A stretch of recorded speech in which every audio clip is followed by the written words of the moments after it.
我们的 U2飞机接二连三被共军击落，飞行员们对去大陆侦察都是心有余悸呀。美军不是在 U2飞机上安装了新型的电子干扰系统吗？哎呀，父亲，黑猫中队已经是今非昔比了。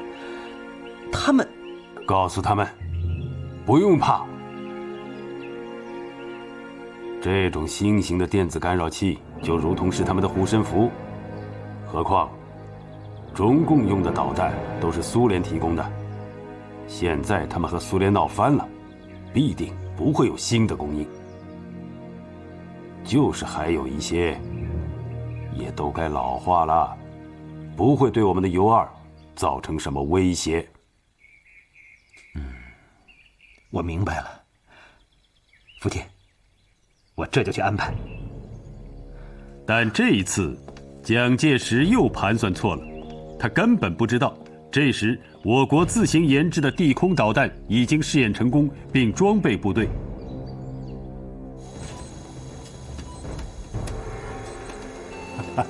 你看，都已经准备好了，到时候只等一声令下了。报告司令员，部队已经准备完毕，开始吧。是。准备发射。这种新型的被命名为红旗2号的地空导弹，就是由钱学森主持设计的。学森同志，祝贺祝贺呀！孟副司令，现在还不是祝贺的时候，等我们用自己研制的导弹把 U2飞机给打下来，经过了实战的考验，再庆贺不迟啊！学森同志，我向你保证，我们的导弹部队一定会用国产的导弹把 U2飞机给揍下来。同志们，你们有没有信心啊？有。好。1967年9月8日，一架U2高空侦察机从台湾桃园机场起飞，窜扰我华东地区。驻守在浙江嘉兴的导弹14营接到战报，立刻投入战斗。U2向上海方向窜入，围绕上海飞行后，现从金山卫方向出海。怎么驻守在上海的9营没有打上？U2很狡猾，它是绕着上海飞，可能没有进入9营的火力范围。给我盯上，看它是不是往嘉兴方向飞来。是。报告，U2飞过松江后转弯向东，有准备入海的迹象。难道想溜？目前还无法判断。我们绝不能松懈，说不定这兔崽子会杀我们个回马枪呢。是。果然，U2飞至玉盘山上空时，突然来了个右转弯，经海盐再次深入，直扑嘉兴侦察。我是夏存峰，请讲。报告，目标直线临近。好啊，真撞到枪口上来了。准备，开天线。由于U2飞机接连被我导弹击落，美军对其进行了改装，加装了先进的干扰设备。我军的雷达一捕捉到目标，U2飞机就会自动释放干扰。发现干扰，不能自动跟踪，手动跟踪目标。干扰反调，导弹3发，发射。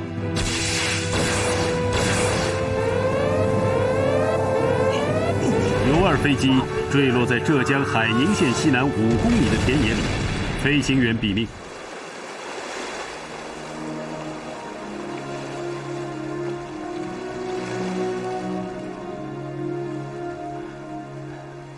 父亲，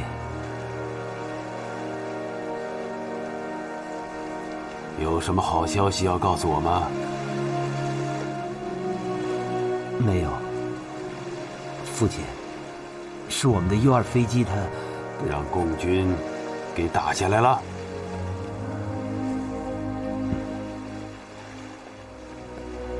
父亲，孩儿实在是无能，不能替父亲分忧解难。毛泽东，我真是吃不透啊！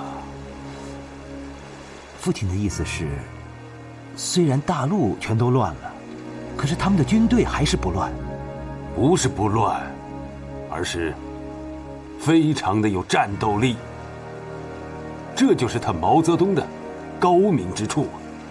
而我们呢，天下未乱，军队先乱，是屡战屡败，至今想起，都让我痛心不已呀。父亲，您常常教导我说，励精图治，反攻大业必成。说得好，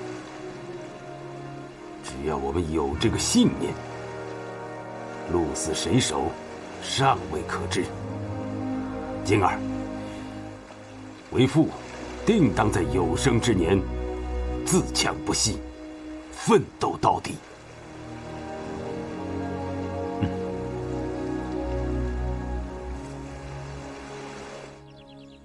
这就是这次打下来的U2飞机残骸。打下U2飞机的是哪个部队呀？是新组建的导弹14营。哦，14营，很好。前几年导弹2营也打下过U2飞机，我见过他们营长。哦，那时候我们用的是苏制导弹，这次我们用新研制出的国产新武器，打下了U2高空侦察机。新部队用国产新兵器打下了U2飞机，了不起啊！我很高兴。谢谢主席的鼓励。大海那边，我们的老对手是蠢蠢欲动啊，所以军队啊不能乱，我们还要解放台湾嘛。千部长，这是我搞的一份名单，总共18个人，你看看。现在7机部里面两派闹腾得很厉害啊，每个人都难免会卷到派别里面。我只看工作需要、技术水平和工作态度，选出来的这18个人根本不考虑是哪一派、什么观点的。你的做法是对的，只是不知道两派对这件事的态度，弄不好节外生枝。千部长，那怎么办？不管这些，任人唯贤嘛。这个名单请聂总批一下，另外，这是毛主席批准的光荣任务，要加强正面宣传，这样也可以堵一堵造反派的嘴。现在连干东方红卫星这样的头等大事，也要受派性干扰，实在是太难了。再难也得干，国家利益绝不能因为闹派性而受到损害。我们也要讲究点策略，把大家的劲儿往政治任务上鼓，尽量减少阻力。好。巧的是，孙家栋挑选的这18个人刚好一派9个，因此两派都没有为难。他们出发的那一天，披红戴花，敲锣打鼓。这些人后来为卫星和航天事业做出了重要贡献，被誉为航天卫星18勇士。发射第一颗人造卫星的长征1号火箭，是在东风4号火箭的基础上加一个固体的第3级火箭组成的。所以，东风4号和长征1号实际上是同时开始研制的，而这2种火箭又是在东风3号的基础上搞起来的。务必严格把关。1968年2月，钱学森主持召开东风4号和长征1号火箭动员大会。今天我们召开火箭动员大会，就是要利用我们自己研制的火箭，把东方红1号卫星送上太空。抓革命是为了促生产。学森呐，总理来了，总理好，总理，您怎么来了，总理？同志们，我来简单的讲几句话。大家看看天上，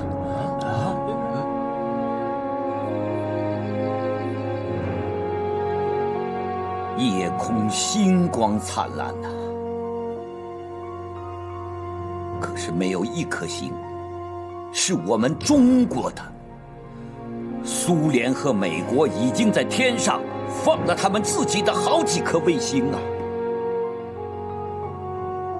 我们再这样闹下去，是闹不上去的。研制和发射人造卫星，是毛主席交给我们的光荣任务啊！同志们，我们要加强团结呀，争取早日让我们的卫星飞上天空。利在国家，功在千秋啊，同志们！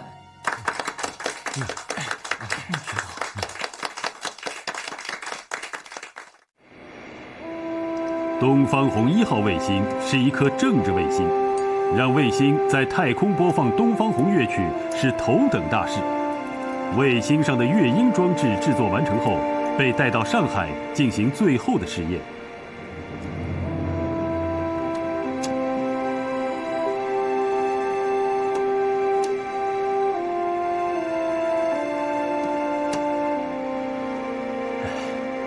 好了。总理，参加国庆典礼的请柬都准备好了。赵九章同志的请柬写了吗？写了，我看看。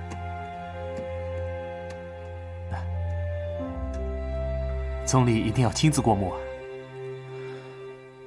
赵九章同志现在处境很糟，请他参加国庆典礼，可以说明中央对他的态度，对他解脱困境是有帮助的。总理想得真细啊！现在我们让这些搞两弹一星的科学家登上天安门城楼，是有一定的保护作用的。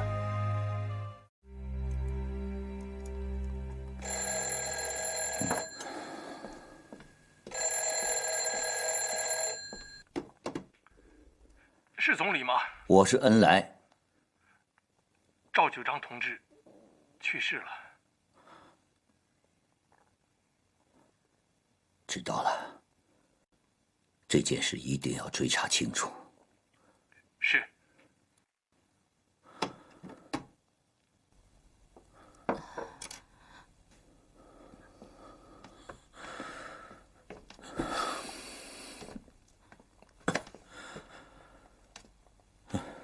恩来，你怎么了？出什么事了？赵九章同志去世了。是自杀。自杀？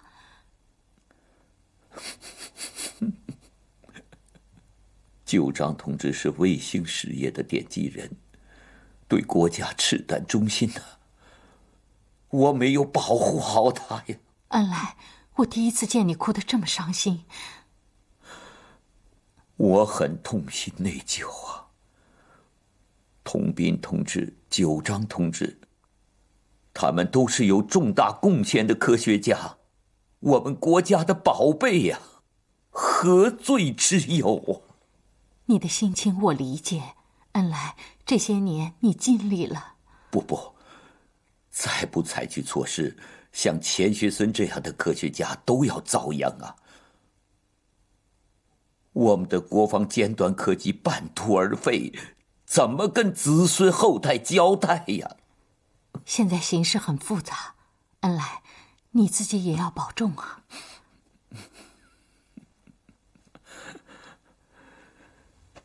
这件事我必须做。部里由钱学森同志挂帅，杨国宇同志为政委，你们两个负责。你是政治保证，学森同志和其他专家，要是被人抓走了，不能正常工作，我拿你试问。是。这是为了保护我们国防尖端科研的科学家和工程技术人员，让他们不受干扰，突破国防尖端科技工程的技术难关。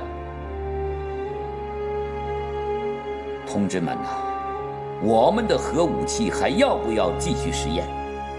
我们的洲际导弹、中远程导弹还要不要飞起来？我们的东方红1号人造卫星还要不要上天啊？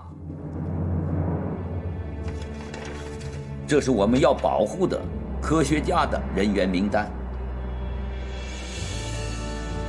他们都是我们搞国防尖端科研的尖子，也包括不是直接参加某项工程的，我们也要保护，不许侵犯他们，抓走他们。杨国宇同志，请总理指示。你的任务就是千方百计的使他们不受冲击，不受干扰。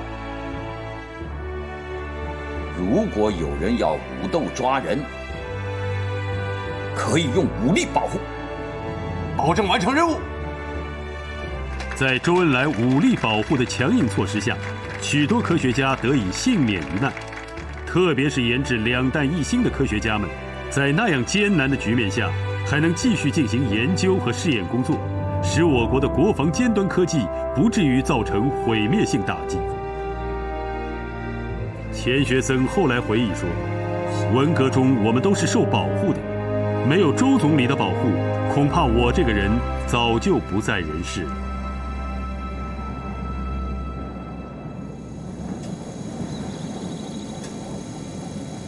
大家注意，飞机来了，已经进入投弹区，在什么位置？在左前方。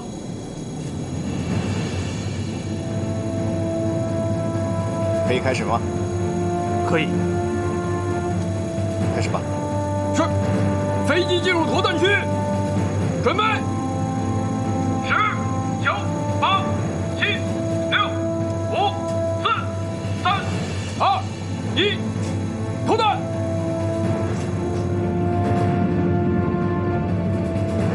降落伞没有打开，氢弹从高空直接摔下来，这很危险的。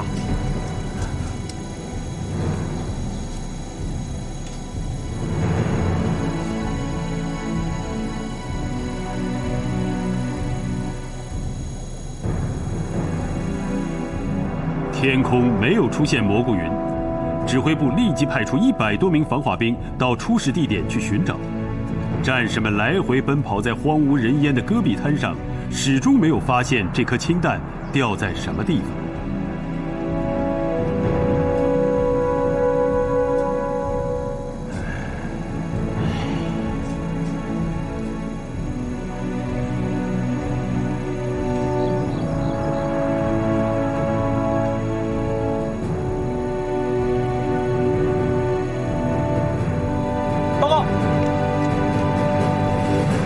没有发现目标。回去待命吧。是。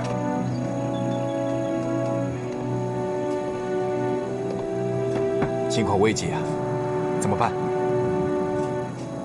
降落伞没有打开，氢弹跟爆心的距离可能偏离得很远。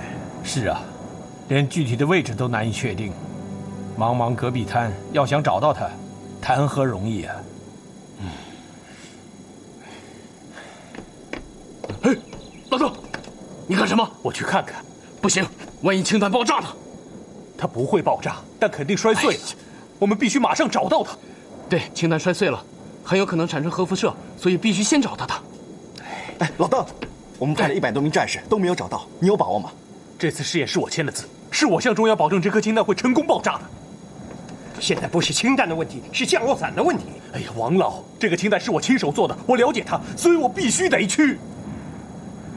那我跟你一块儿去，我也了解。你忘了约法三章了？什么约法三章？老邓只让我负责理论设计，凡是到第一线搞实验，他不许我上去，怕我遭受到核辐射。别再说了，你们在这里等我。小邓，哎，老邓，你不能去，你的命比我的值钱。陈斌同志，这不是我个人的问题。不行，我要对你的安全负责。不行，我必须得去。好了好了，都别争了，我和老邓一起去。你。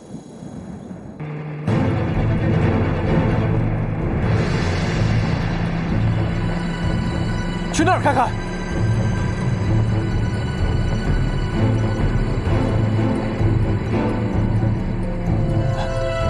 在那儿，停车，停车！知道了，停！就在前面。你们俩在车上等我。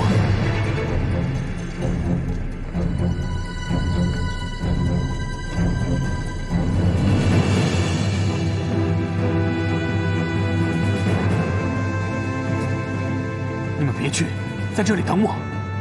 那怎么行？我们一起去。从现在开始，你们得听我的。你们去了也没有用，而且白白受污染。我做的我知道。那不行，我们得去。你们站住！我一个人去。邓稼先完全明白，制造氢弹的钚239是怎么个毒性，必须有3米厚的水泥墙才能防护放射性辐射。但情急之下，他竟然用双手去捧了一下，直到他看清楚弹头基本完好，不会发生核爆炸，他才松手。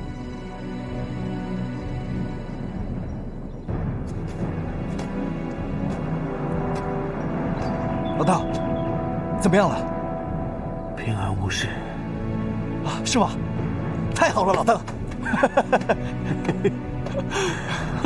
赵部长，平安就好。先别激动，我们来合张营怎么样？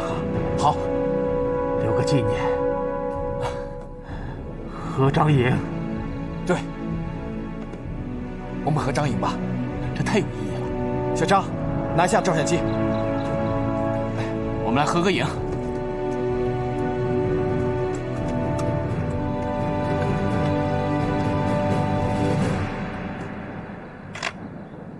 这张照片其实是邓稼先为自己留的特别纪念，也是他对自己生命的一个交代。刚才跟核弹头的亲密接触，使他明白自己必定遭受了核辐射。几天后，他回到北京，果然得到证实。稼先，出什么事儿了？你看上去很累的样子。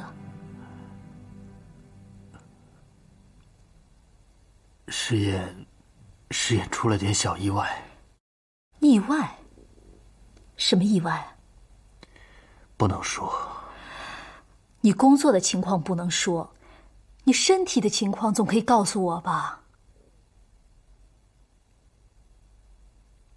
啊，稼先，我是你妻子，我有权利知道你的身体状况。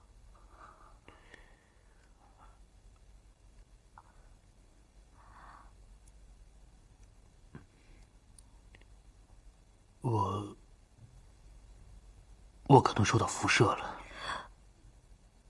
辐射？什么辐射？没事的，搞我们这行的，受点辐射没什么大不了的。不行，你必须马上跟我到医院去做个检查。西西啊，你别太紧张了，到医院做检查太复杂。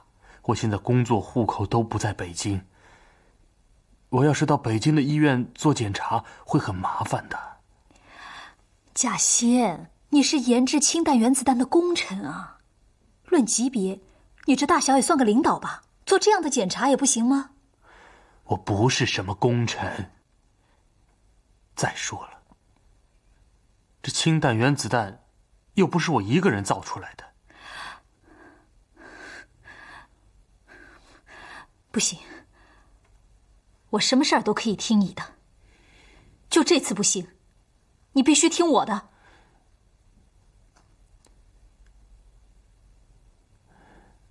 西西啊，我不去医院。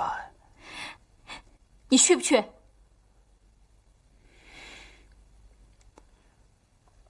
不去。你个邓老汉，你怎么这么倔啊？9头牛也拉不动你是不是？好，你不去，你可别忘了我是学医的。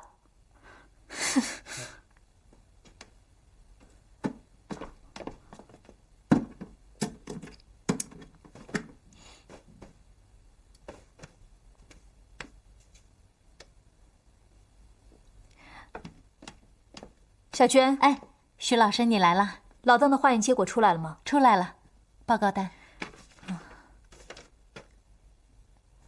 情况还好吧？徐老师，你们家老邓的转氨酶非常高，而且小便里有大量的放射性物质。放射性物质？是的，白血球破坏的非常厉害。徐老师，你得赶紧让你们家老邓住院了。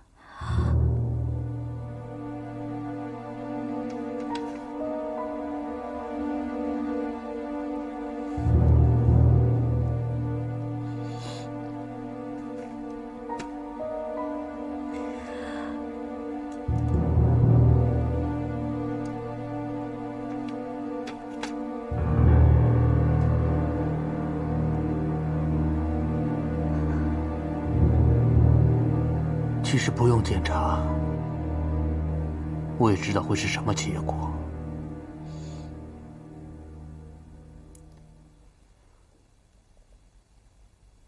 西西啊，你在外面可千万别说啊！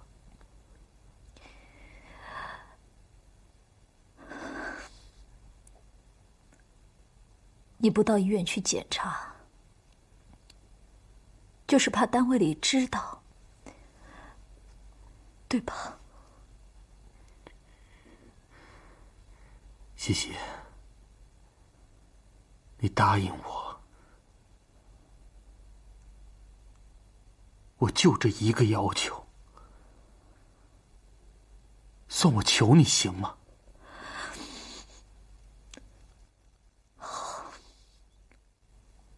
我可以答应你，但是你必须马上到疗养院去休息治疗。你要离开你的工作一段时间，这是你现在最需要的。不，我现在最需要的是工作，不是疗养。贾先，你知不知道你现在的情况有多严重？那是你自己的命啊！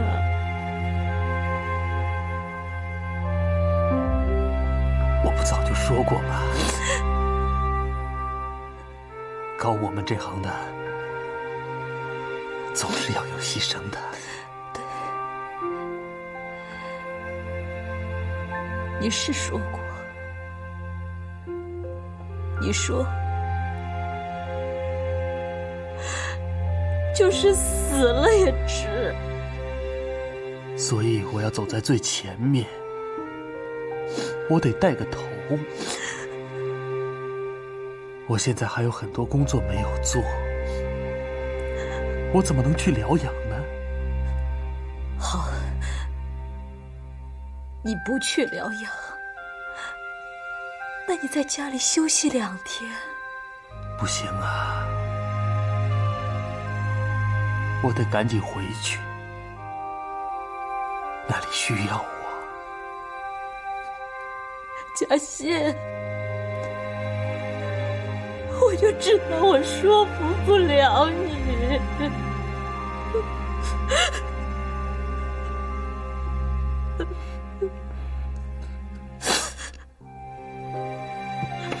贾先，你要坚强。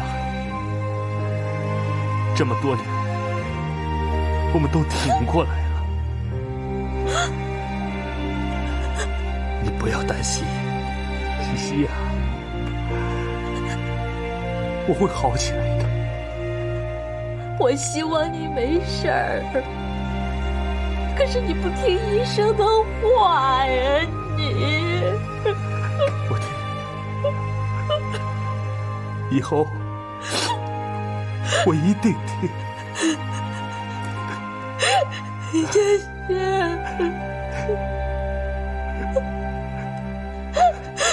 我听，我听。这次我们氢弹空投试验出现的问题都已经解决了，那下一步我们就应该搞装载氢弹弹头的核导弹试验。对，关键问题啊，还是氢弹的小型化、武器化。郭老，你说一说。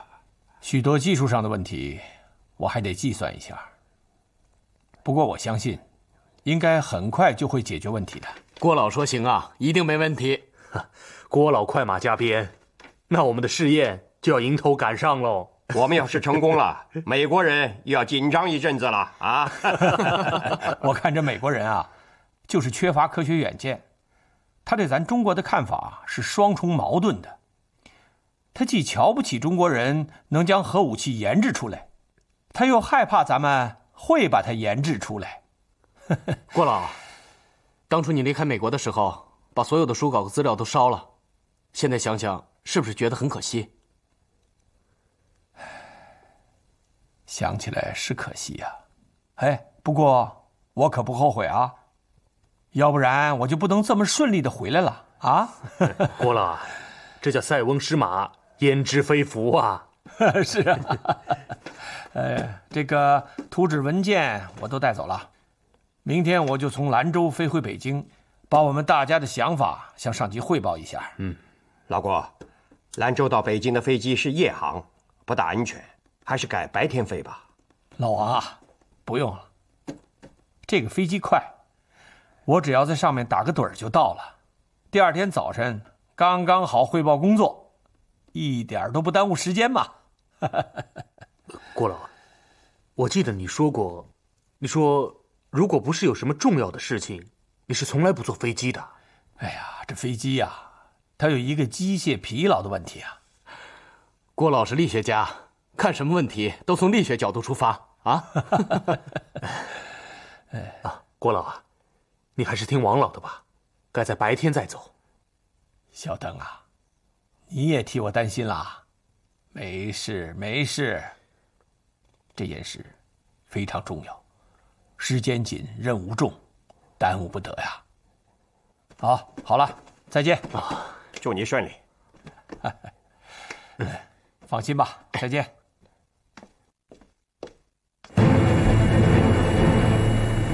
郭永怀乘坐的飞机在到达北京机场上空时，发动机突然发生故障。多说什么？我们要保护好文件，这是我们国家最机密的核武器研究资料，我们不能让它给毁了。如果我们不在了，文件还在，好，知道吗？好，做什么？来，我们抱紧它。来，好，抱紧它。好。郭永怀牺牲了，年仅59岁。当人们从机身残骸里寻找到郭永怀时，吃惊地发现，他的遗体跟警卫员紧紧抱在一起。烧焦的2具遗体中间，紧紧夹着装有绝密文件的公文包，竟然完好无损。永怀的爱就这样去了。一个有生命、有智慧的人，一位全世界知名的优秀力学家，就这样离开了人世。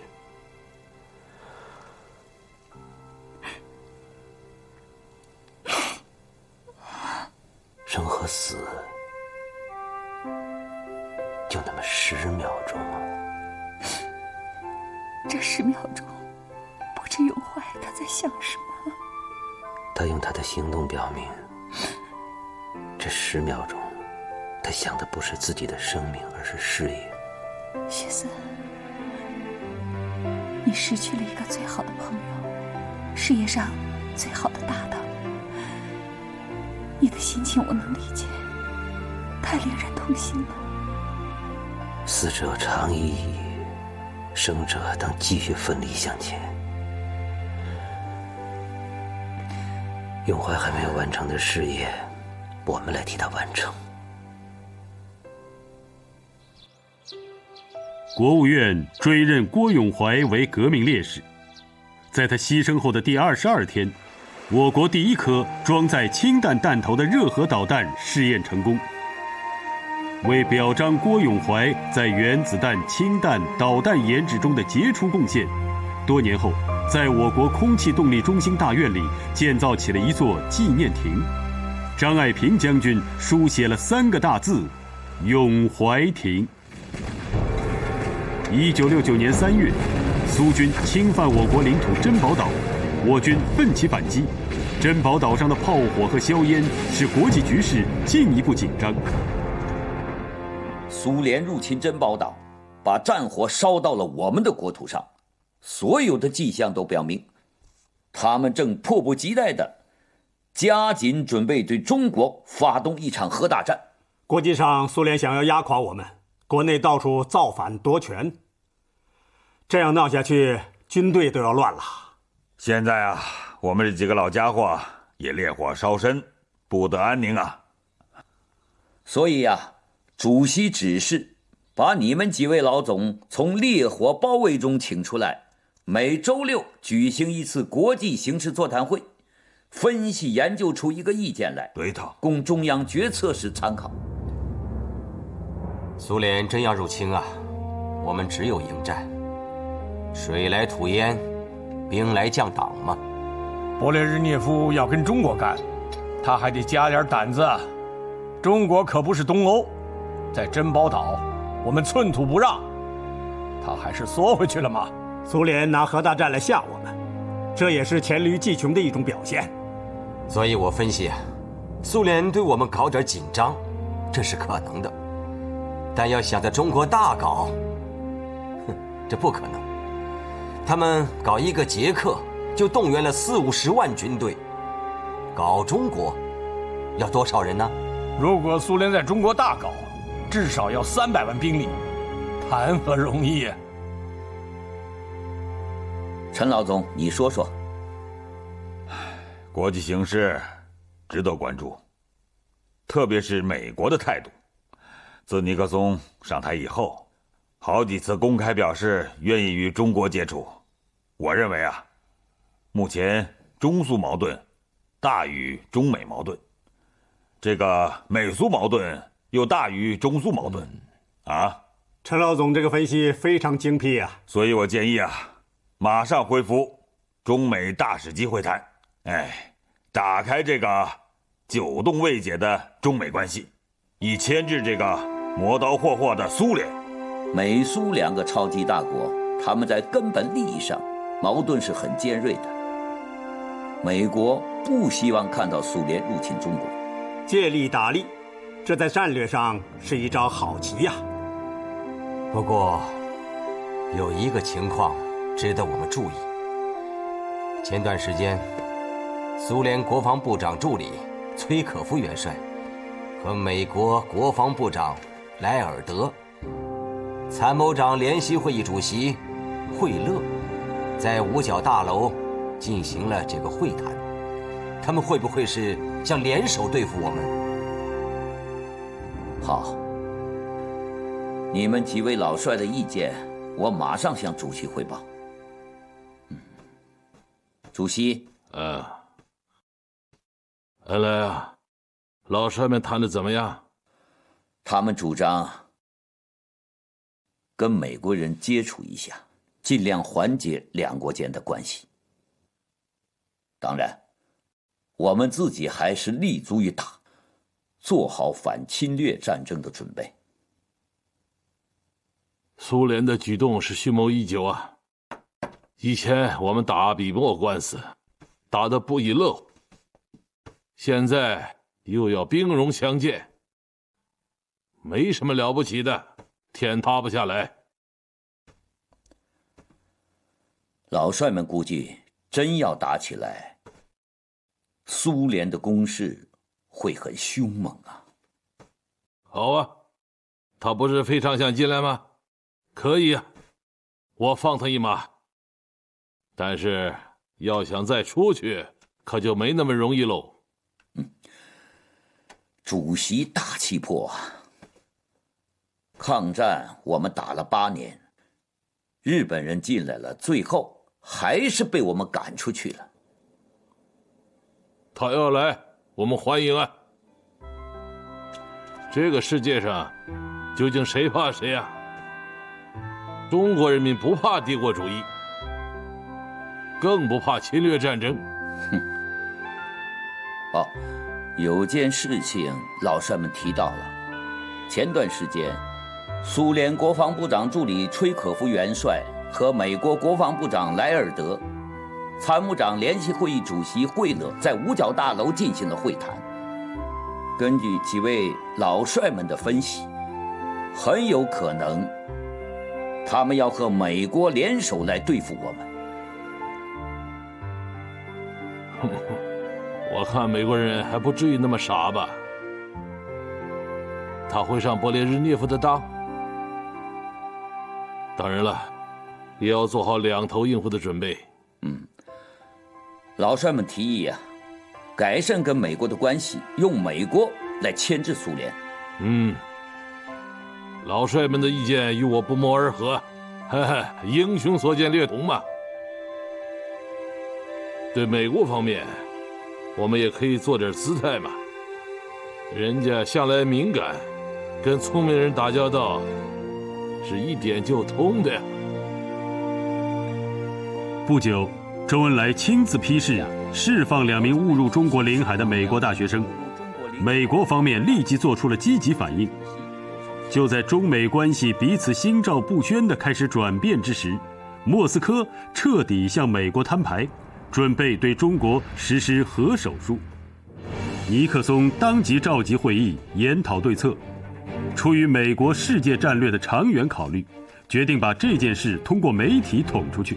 中美关系彼此心照不宣地开始转变之时，莫斯科彻底向美国摊牌，准备对中国实施核手术。尼克松当即召集会议研讨对策，出于美国世界战略的长远考虑，决定把这件事通过媒体捅出去。几天后，美国的报纸发表消息，说苏联欲对红色中国做外科手术式的核打击。中山科学研究院拟正式成立，下面准备设4个研究所。第一研究所负责研制原子弹，第2研究所负责研发火箭，第3研究所负责研究电子，第4研究所研发军用化学。这样安排很好。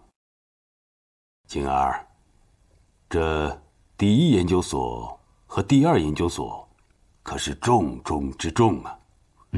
当我们有了原子弹和导弹，那就有了与大陆抗衡的威慑力量。可是美国人的态度很暧昧，开始他们还答应给予我们技术上的支持，可是现在好像并不那么热心，不知将来怎么样，我们都无法预料。美国人的技术支援，我们能搞到多少，算多少吧。是。其实啊，我心里早就有数，美国人还有那些西方国家，并不希望我们真正的拥有原子弹。所以，我们一定要做好保密工作。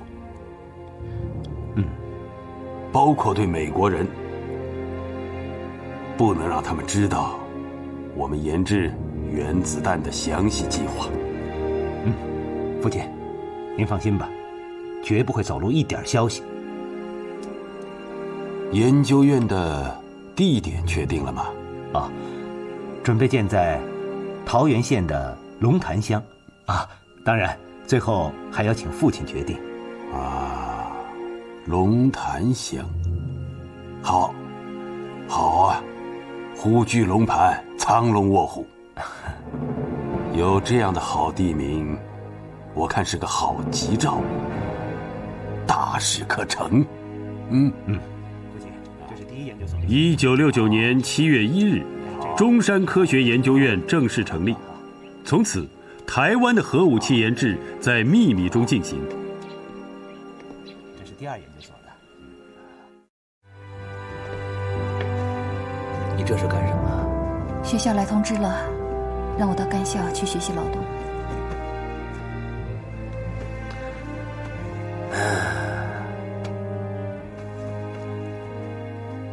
现在很多知识分子都去干校，我们家呀是得去一个啊。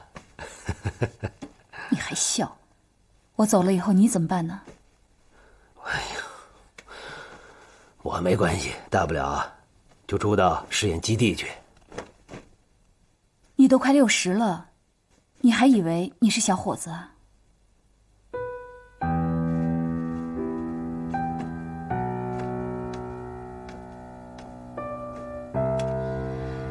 你是不是不愿意去干校？人家都下去了，我也不能搞特殊化。我现在担心的就是你一个人忙忙碌碌，回到家里没人照顾。你不用操心，你要保重好自己的身体。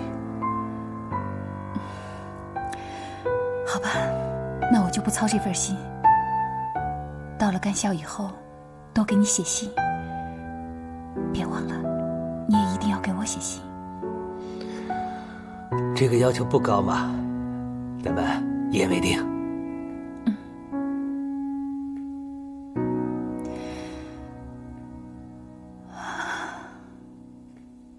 杨国义同志，你们的工作做得很好，点火试验成功，发射卫星就有把握了。主要是学森同志讲话讲得好，许多人都被感动了，两派的头头也不能硬顶啊。学森同志的人格起了作用啊。国义同志啊，以后对学森同志的生活安全，你要多尽点力啊。我来就是想向您汇报一件事，我听说学森同志的爱人蒋英同志要下到干校去劳动。是吗？这是他们学校决定的。是。这可不行，学森同志年纪大了，生活上需要照顾，他爱人下到干校对他的工作还是有影响的嘛。所以我心里很急呀。这样吧，这件事我们还是特殊处理一下。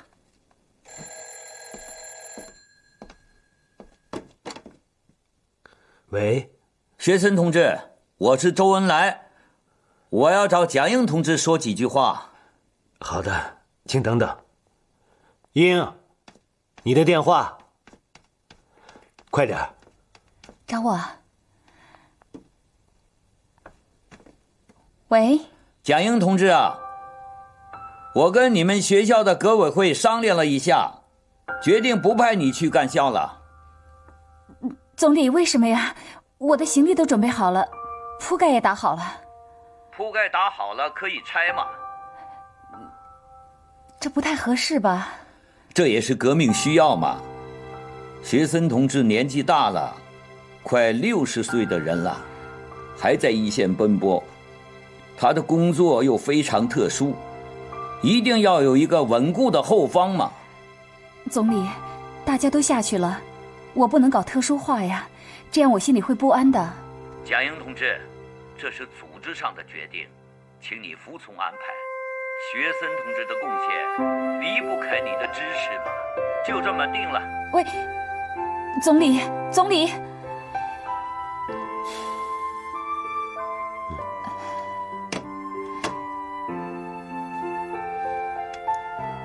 学森，总理这么关心我们，他连这么小的事情都想到了。总理不光是我们国家的总理，还是我钱学森的良师益友。那你说我现在该怎么办？总理的一片苦心，我们不能辜负。但是现在学校已经不上课了，我闲着也是闲着，总得给大家做点事吧。英，以你那么聪明的脑袋，总不会想不出办法吧？办法呢，我倒是有一个，不知道你同意不同意？什么？不能抓他！不能抓他！蒋英并没有很舒服地待在家里，他主动去托管班帮忙，照顾40多个父母下放到干校劳动的孩子。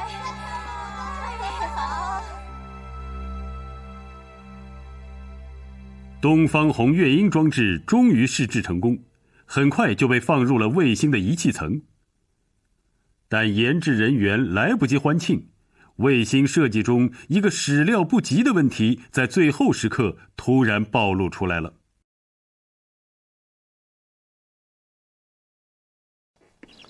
总理，东方红1号卫星的表面反光率很低，亮度只相当于天空中亮度极低的6等星，这个亮度在地球上人用肉眼是根本看不见的。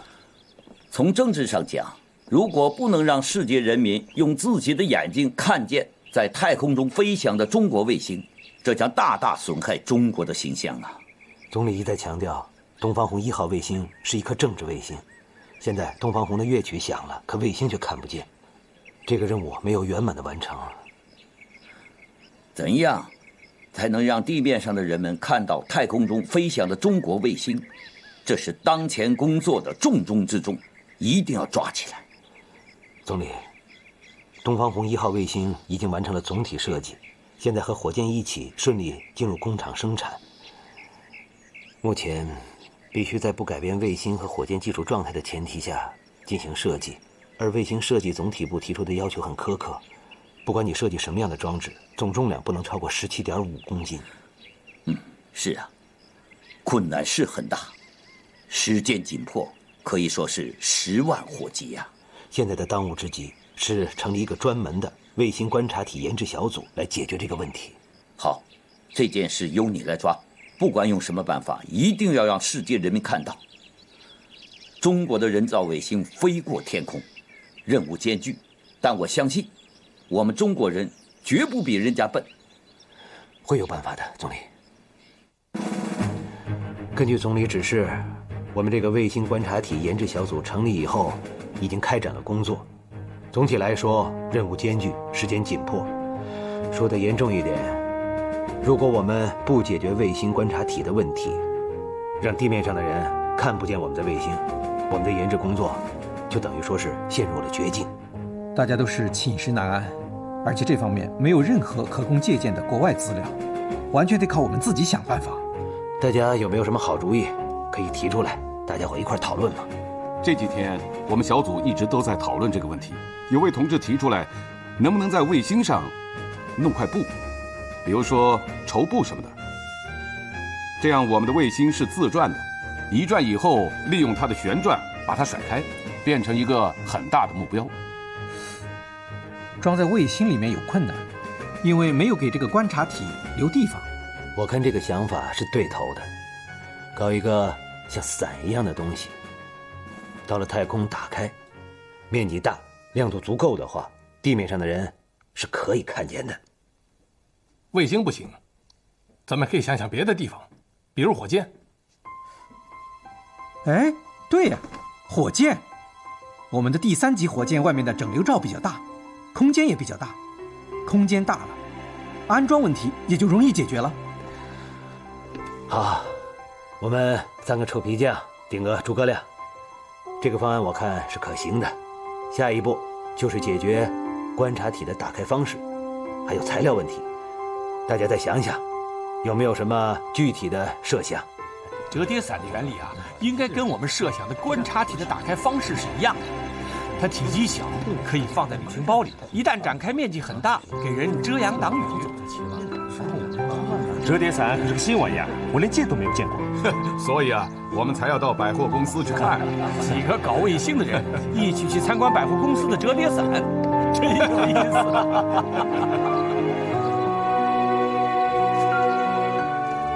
这把伞还真是有特点。这把伞设计的比较轻巧，它的展开机构有很多地方值得我们吸取。哎，同志，你们是买伞呢，还是看伞啊？看，看伞。对对对，伞有什么好看的？不就一把伞吗？你们到底买不买啊？老卢啊，记好没有？记好了。小同志，你这把伞可立了大功了。是，谢谢啊。我们走。是啊，走，谢谢啊，谢谢了。走走走。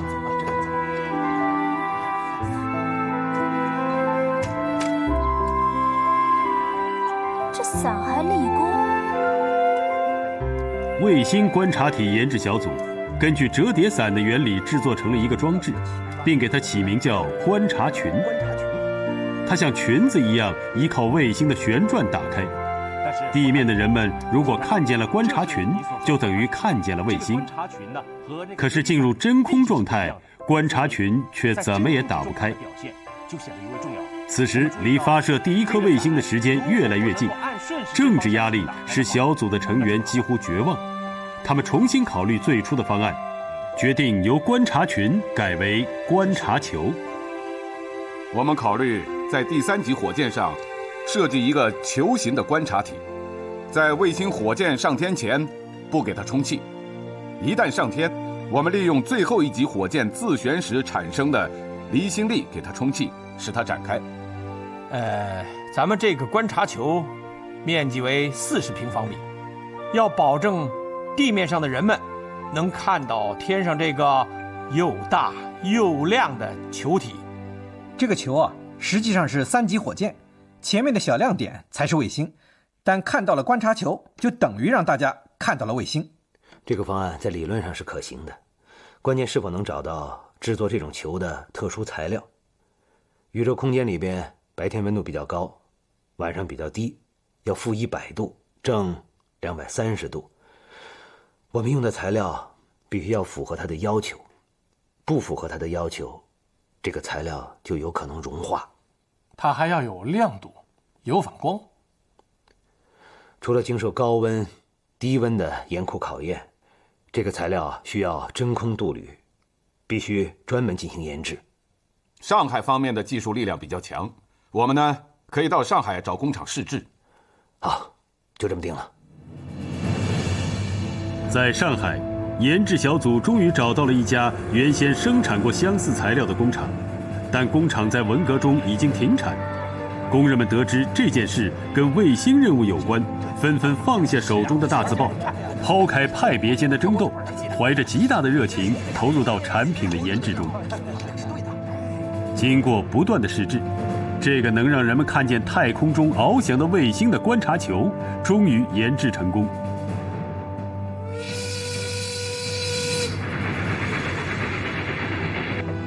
由于当时特殊的时代环境，完成卫星观察球试制任务的这些科研人员却没能亲身参加最后的发射，他们被一列火车拉到黑龙江，开始了开垦北大荒的军垦生活。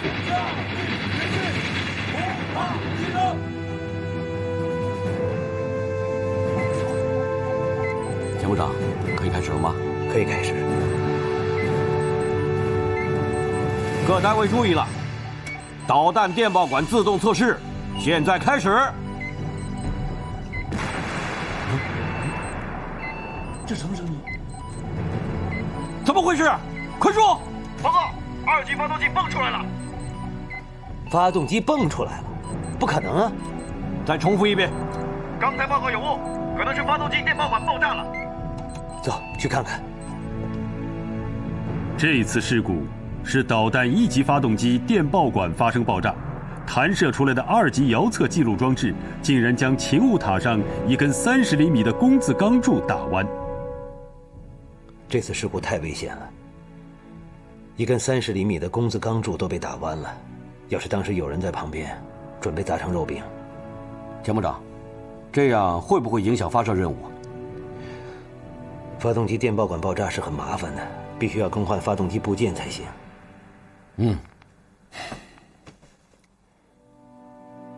作为这个项目的总设计师，我有责任。但我们首先要弄清楚这个事故问题出在哪里。从线路上看，继电器断开时间不一致时，要有10几到20毫秒的差异，就会造成给电报管加上电的机会，引发爆炸。这事儿跟基地的统治无关，是我们科研部门工作没有做好。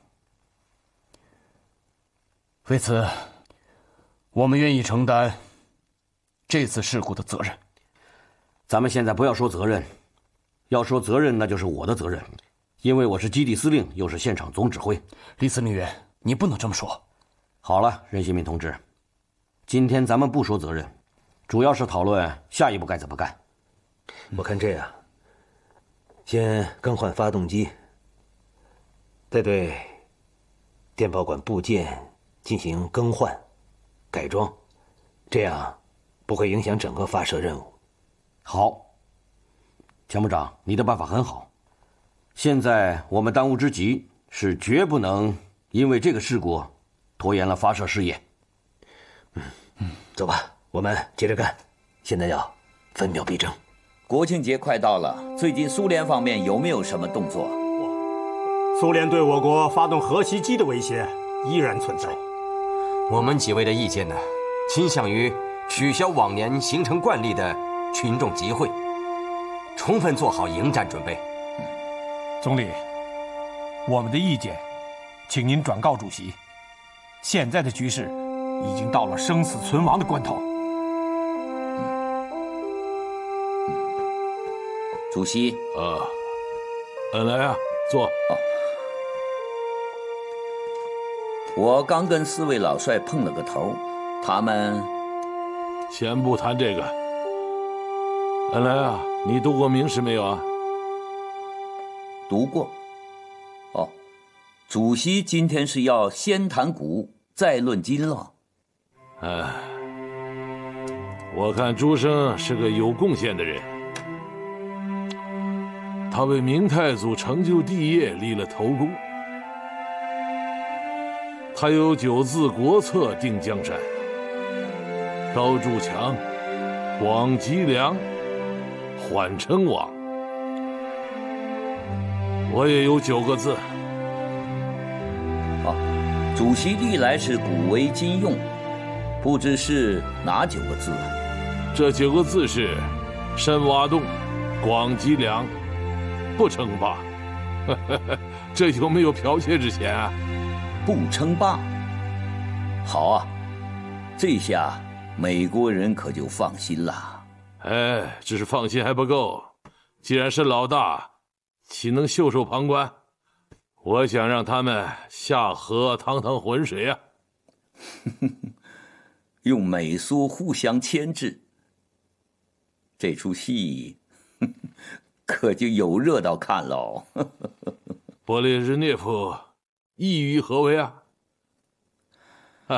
主席，根据4位老帅的分析，他们认为今年国庆节苏联偷袭的可能性非常大。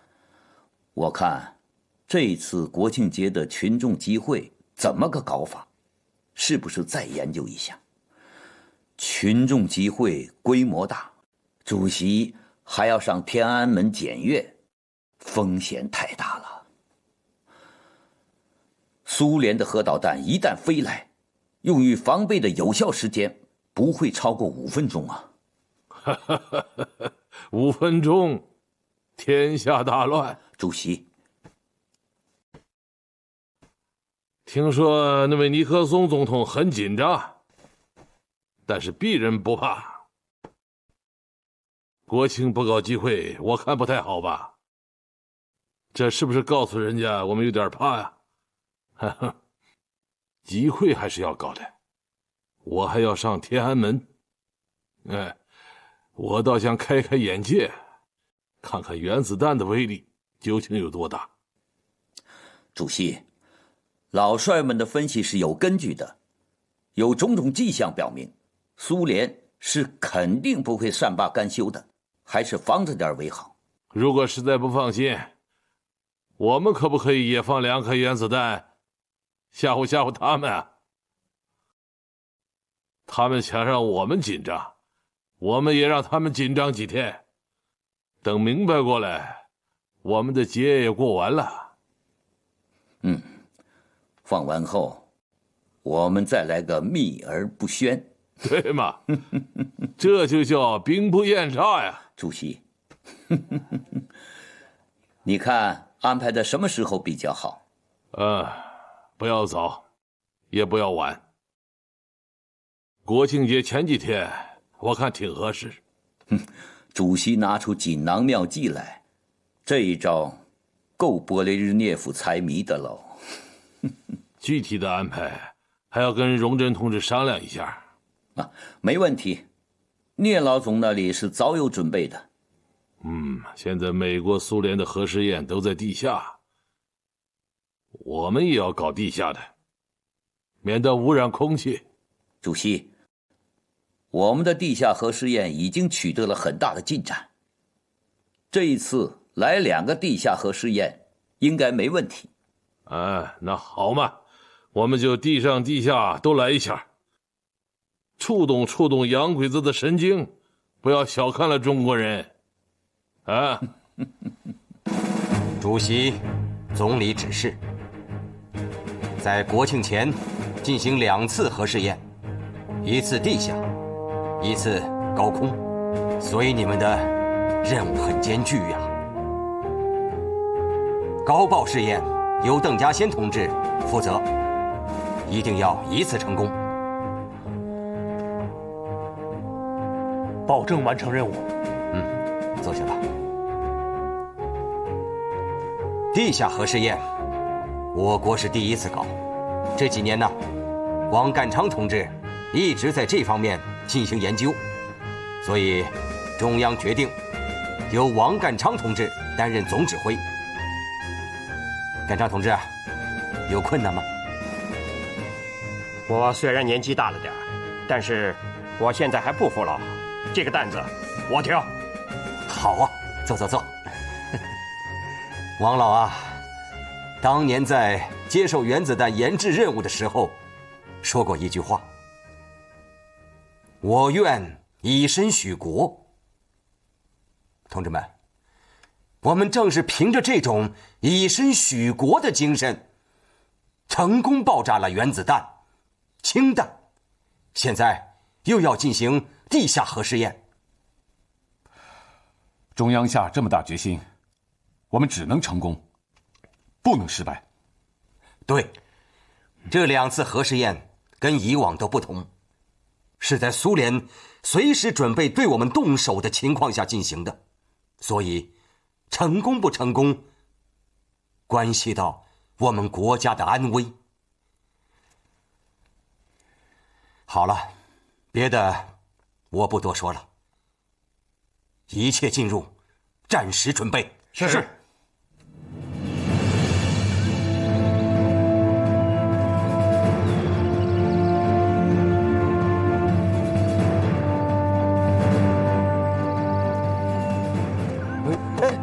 王老，你小心点。我没事。王老，洞里肯定有放射性物质泄漏。现在还不能轻易的下结论，是产品本身的放射性泄漏了，还是山洞里拼铀矿？必须尽快的查明原因。那现在该怎么办？马上把核试验装置搬出洞外，做进一步检测。分析结果表明，核试验装置的放射性物质没有泄漏，山洞掩体也不含贫铀矿。最后查明，放射性物质来自洞内的氡气。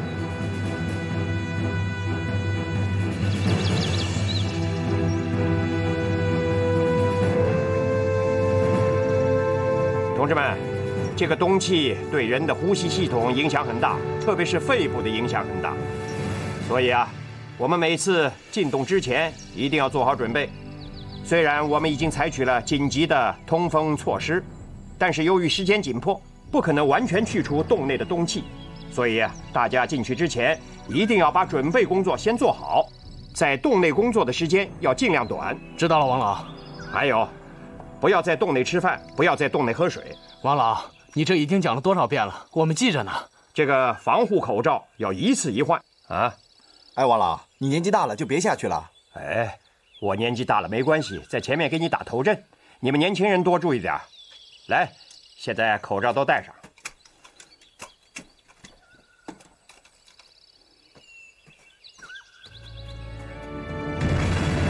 1969年9月23日，我国成功举行了第1次地下核试验。苏联和美国的地震监测中心都测收到了中国西部能量巨大的震动信号。9月29日，我国又成功进行了1次高爆核试验。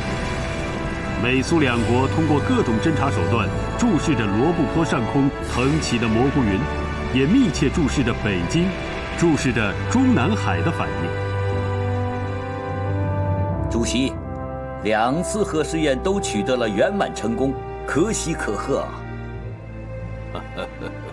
这2个信号，那2个超级大国都知道了吧？外电有消息说，中国在世界各国都为其日夜担忧受到核打击的严峻关头，竟大大出人意料地动作起来，成功进行了地下核试验和高爆试验，不知是何用意啊！他们都在等着看我们说什么，我们偏偏不说，秘而不宣啊！我们不说，他们就云里雾里，摸不着底喽。让他们猜谜去吧。来，明天就是20周年大庆，我们上天安门去，跟全国人民一起欢庆。10月1日，毛泽东兴致勃勃登上了天安门城楼，检阅游行队伍。一场核战争的阴云再次被他翻云覆雨的巨手化解了。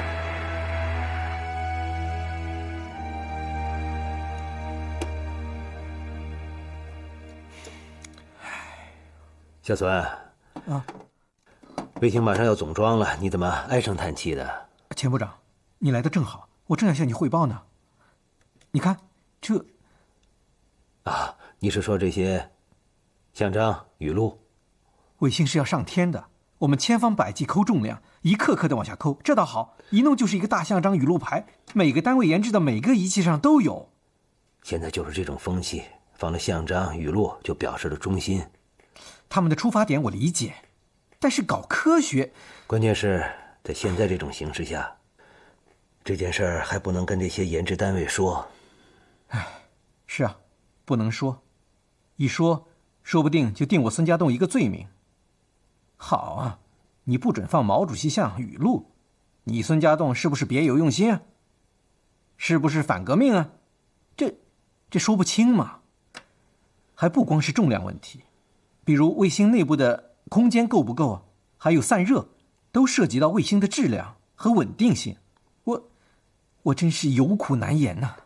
小孙，这个问题光靠你和我恐怕解决不了。那怎么办？就让卫星这样上天？总理不是让我们汇报工作吗？我们到时候可以把这个问题一块反映一下。向总理请示当然没错。不过，怎么了？我第一次去见总理，就提出这么难办的事，我心里有点打鼓啊。小孙，你见到总理就知道了，在任何情况下都可以放开说。啊，好，那我就豁出去了。总理，这么年轻的火箭专家呀，今年多大年纪了？37岁，还是个小伙子嘛。学森同志的年轻弟子蛮多嘛。来，两位坐，来坐。学森同志，是不是你先谈谈？总理，东方红1号卫星总体上进展比较顺利，乐音装置也已经胜利完成，观察球也研制成功。这就是说，等我们的卫星到了太空，我们保证能让世界人民听到东方红乐曲，可以用肉眼观察到我们的卫星。哦，中央一再强调，这是一颗政治卫星，听得到、看得见，是2项最大的政治任务啊。小孙同志在抓总体设计的时候，从一开始就明确了，卫星上所有的东西都必须给东方红乐曲让路。在这一点上，我们基本上没有走弯路。卫星设计抓住了关键，很好啊。现在卫星的各个部件都已研制完成，马上可以进入总装了。小孙同志，有个问题我考考你怎么样？总理考我什么？卫星上总共有多少根电线，多少个插头啊？总理，等我回去统计好再向您汇报。这些数字对我没什么用处，对你们用处可就大了。搞卫星工作一定要认真仔细，你们应该像外科医生那样，熟悉病人的每一根血管、每一条神经，这样才能做到万无一失啊。总理，我懂了。小孙同志这次考试没有考好，但是我保证，他下一次一定会拿出一个好成绩来的。这我相信，年轻人只要工作踏实了，没有什么克服不了的困难。小孙同志，你还有什么问题，尽管提出来。总理，问题是有一个，可是我不知道该怎么讲啊。讲嘛，不要怕，科学是没有禁区的。卫星内部的仪器都是落实到许多单位研制的，这些仪器送上了以后，我发现有的仪器上镶嵌了毛主席像章，有些是语录牌，几乎无一例外。这样做不但增加了卫星的重量、体积，还影响散热。卫星在空间，太阳直接照射，温度相当高。平时我们在夏天太阳底下晒，就能感觉到几十度，而在天上，在大气层以外，太阳照的时候，那就是100-200度。这样的温度对卫星的稳定性会造成严重影响啊！搞那些干什么？卫星一旦掉下来，还很可能引起严重的政治问题呢。现在到处张贴毛主席语录，挂毛主席像，使毛主席的办公心情很不舒畅。这个人民大会堂的江苏厅，主席就常来开会嘛，不是没有毛主席语录和毛主席像吗？政治挂帅是要把工作做好，而不能搞得太庸俗。有的人喊口号是一回事，真心尊重毛主席又是另一回事。总理，有您这句话，我心里就踏实了。你们回去以后一定要把道理讲清楚，搞卫星一定要讲科学。是。总理帮我们解决了一个难题啊。是啊。在卫星仪器上刻毛主席语录和镶嵌毛主席像章的事，由于周恩来的制止，被最后刹住。但东方红1号卫星发射的关键问题还没有解决，那就是运载火箭。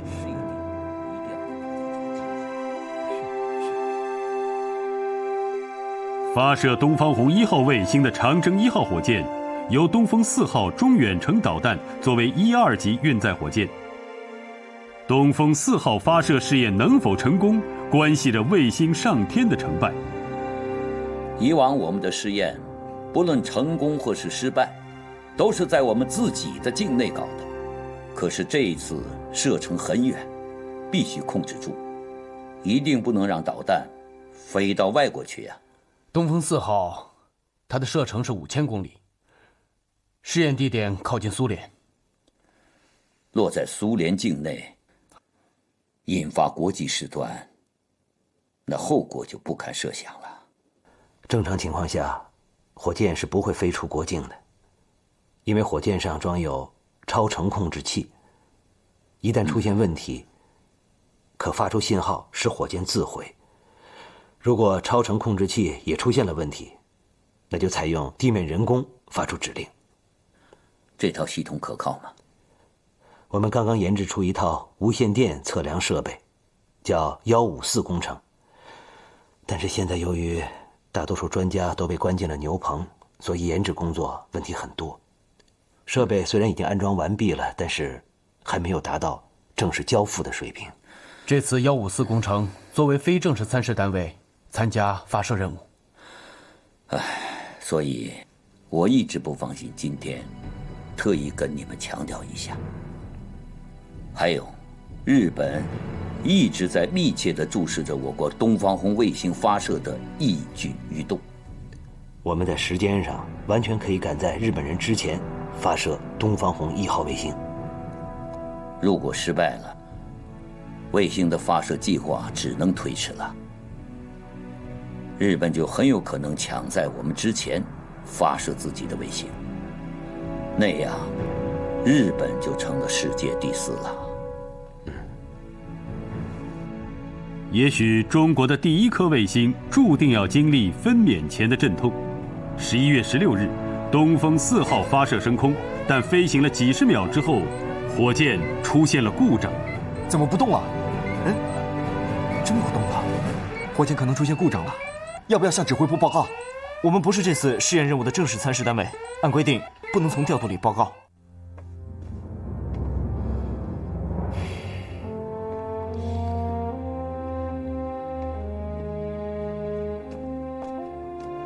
洛区测量站有没有发现导弹？他们报告说，到现在，全站没有一个人发现目标出现。问一下154，看看他们那儿有什么发现没有。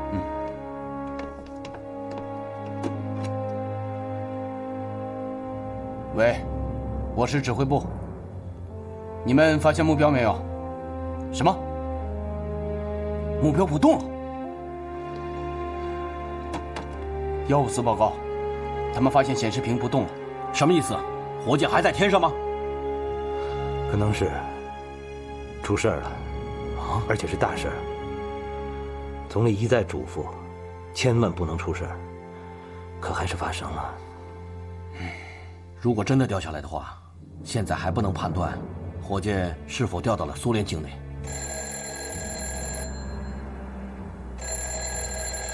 总理来了。总理，找学森。是。总理，我没有完成任务。先别说这个，火箭到底掉到什么地方了？查出来了吗？还没有。你们抓紧时间把火箭落点搞出来，不要太紧张。万一真打到苏联去了，我也做好了去莫斯科说明情况的准备。总理，学森同志，我相信你们能处理好，请务必找到那枚火箭。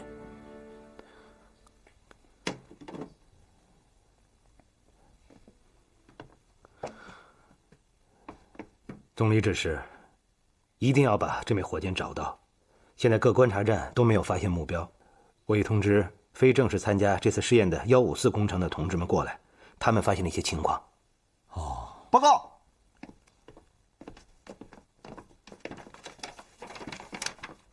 我们经过分析认为，这枚火箭是在1级关机时出了故障，落在距离发射阵地大约680公里的地方，没飞出国境。对，我们认为没有飞出国境。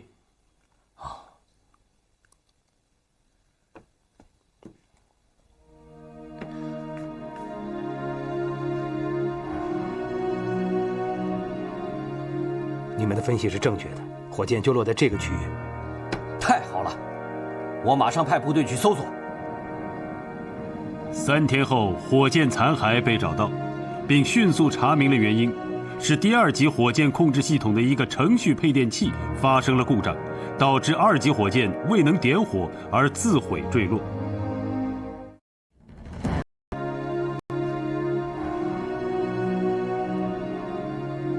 你们的分析是正确的，火箭就落在这个区域。太好了，我马上派部队去搜索。3天后，火箭残骸被找到，并迅速查明了原因，是第2级火箭控制系统的一个程序配电器发生了故障，导致2级火箭未能点火而自毁坠落。这次失败的打击是非常沉重的，世界舆论一片哗然。而密切注视着中国卫星研制的日本，得知中国运载火箭试验失败的消息，欣喜若狂，因为这意味着在卫星发射竞赛场上，日本人有可能跑到中国的前面。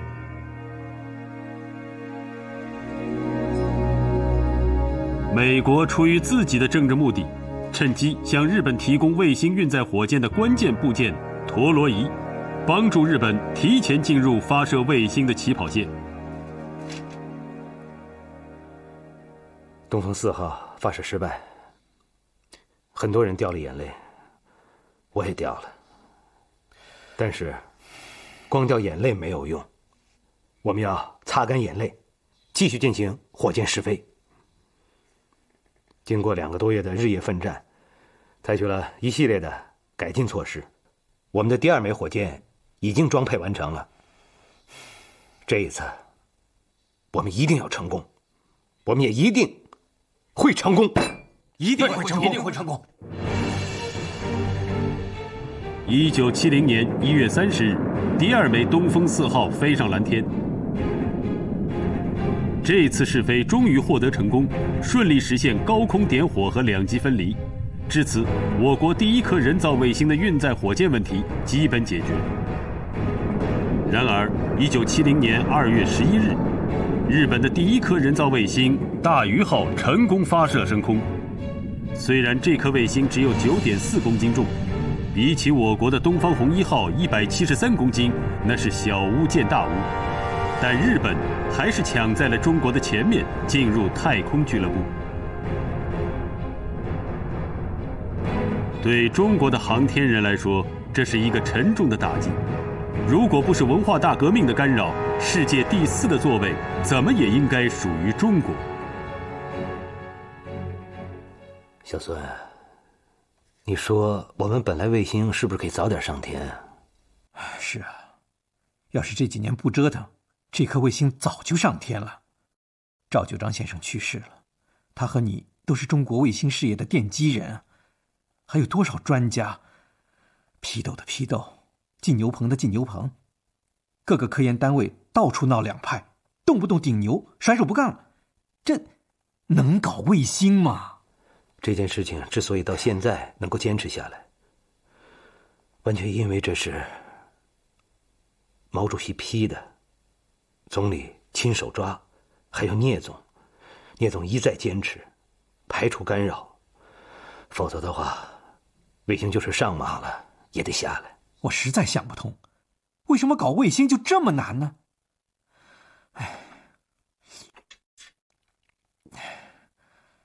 我孙家栋别无所求，只想看着我们亲手研制的卫星上天，可干到现在，我又靠边站了。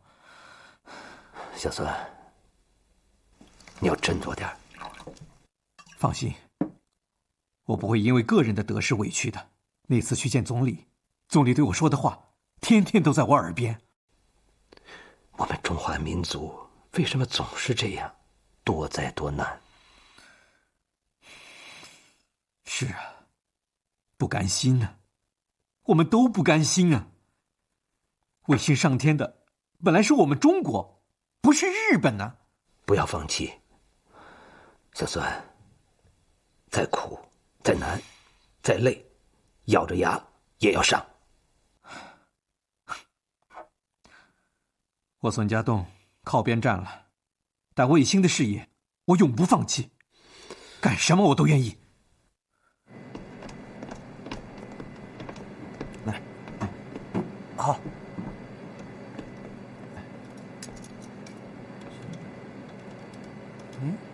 糟了，一个垫片不见了啊！怎么回事？垫片，我领了20片，现在只有19片了，少了1片。哎呀，这样会引起事故的，快找找。是，来，这，小心。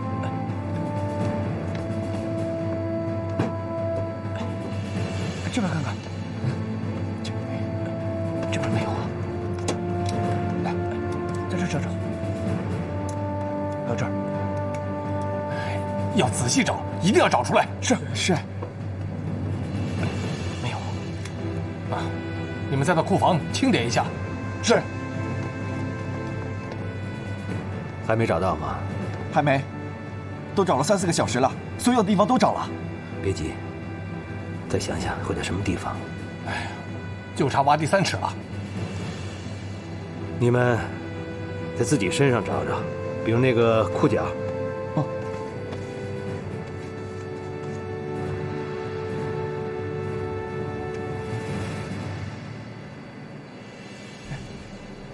找到了，就在裤脚里。哎，好险啊！真没想到会掉到裤脚里。卫星总装一定要做到万无一失。我看这样，以后所有工作服的袖口，包括裤脚，都做成锁扣。这几个地方都扎紧了，就不会落到我们身上了。这个主意好啊，消除隐患。对。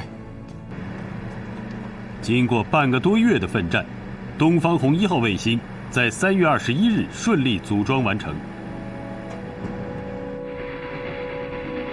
3月26日，经周恩来批准，装有长征1号火箭和东方红1号卫星的专列秘密驶向发射基地。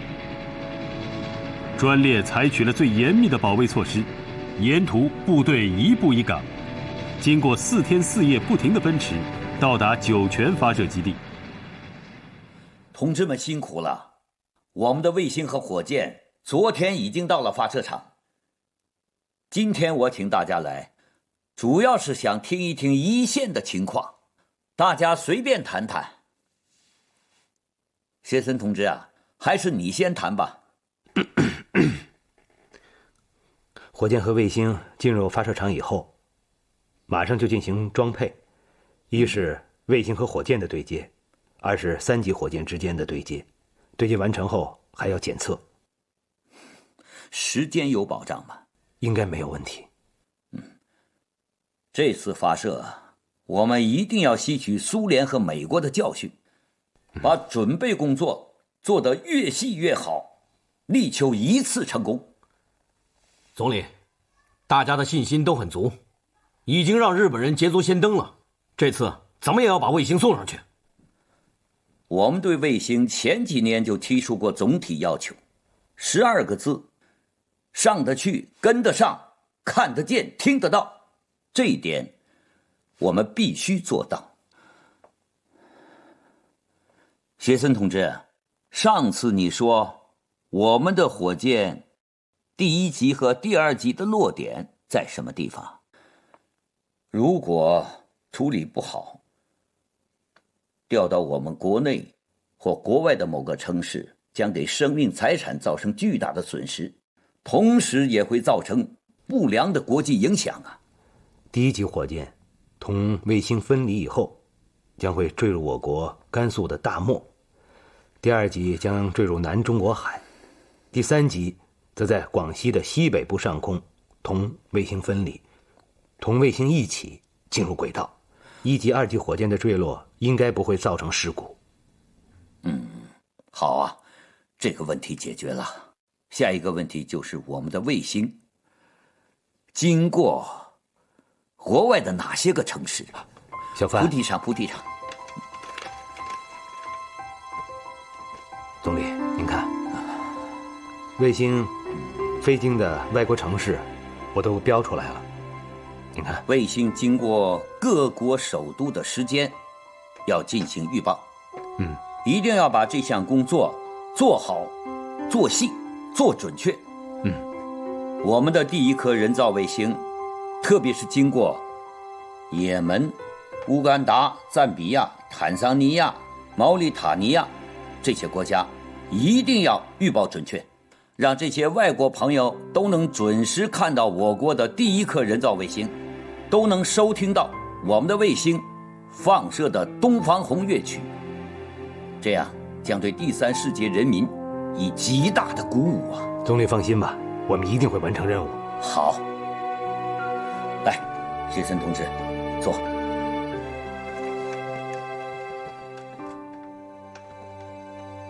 齐发人同志啊，你是最年轻的卫星专家，你也讲讲。是总理，我具体负责卫星的测试和质量。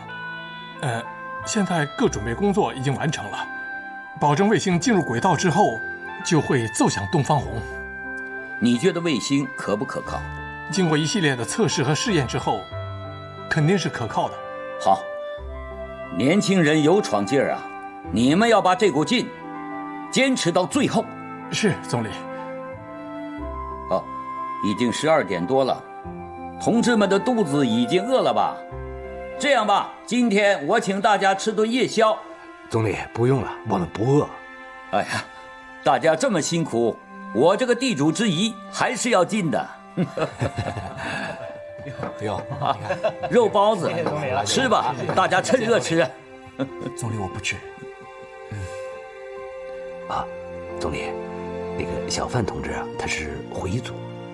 哎呀，对不起，小范同志，刚才听学生讲你是个回民。这样吧，给你做一碗鸡蛋面怎么样？不用麻烦了，总理。没关系，不麻烦不麻烦。我们是大家庭，我们要照顾好回族兄弟嘛。谢谢总理。谢森同志，你们一定要过细的工作，千万不要以为工作做好了，要搞故障预想，对各种可能发生的情况开展分析讨论，多想一些应急措施，以免到时慌乱无措。卫星入轨后要及时的预报。1970年4月9日，这枚全长29.46米、最大直径2.25米的长征1号火箭，在严密的组织下进行对接。第1级火箭通过4个支撑点垂直立在发射台上，2级火箭靠16个螺栓与第1级火箭相连。分离时，靠2级火箭下面的8个爆炸螺栓通电爆炸，使1、2级火箭分离。最后起掉的是使用固体燃料的第3级火箭，它靠4个爆炸螺栓和2级相连。星舰对接终于完成，发射场一切准备就绪。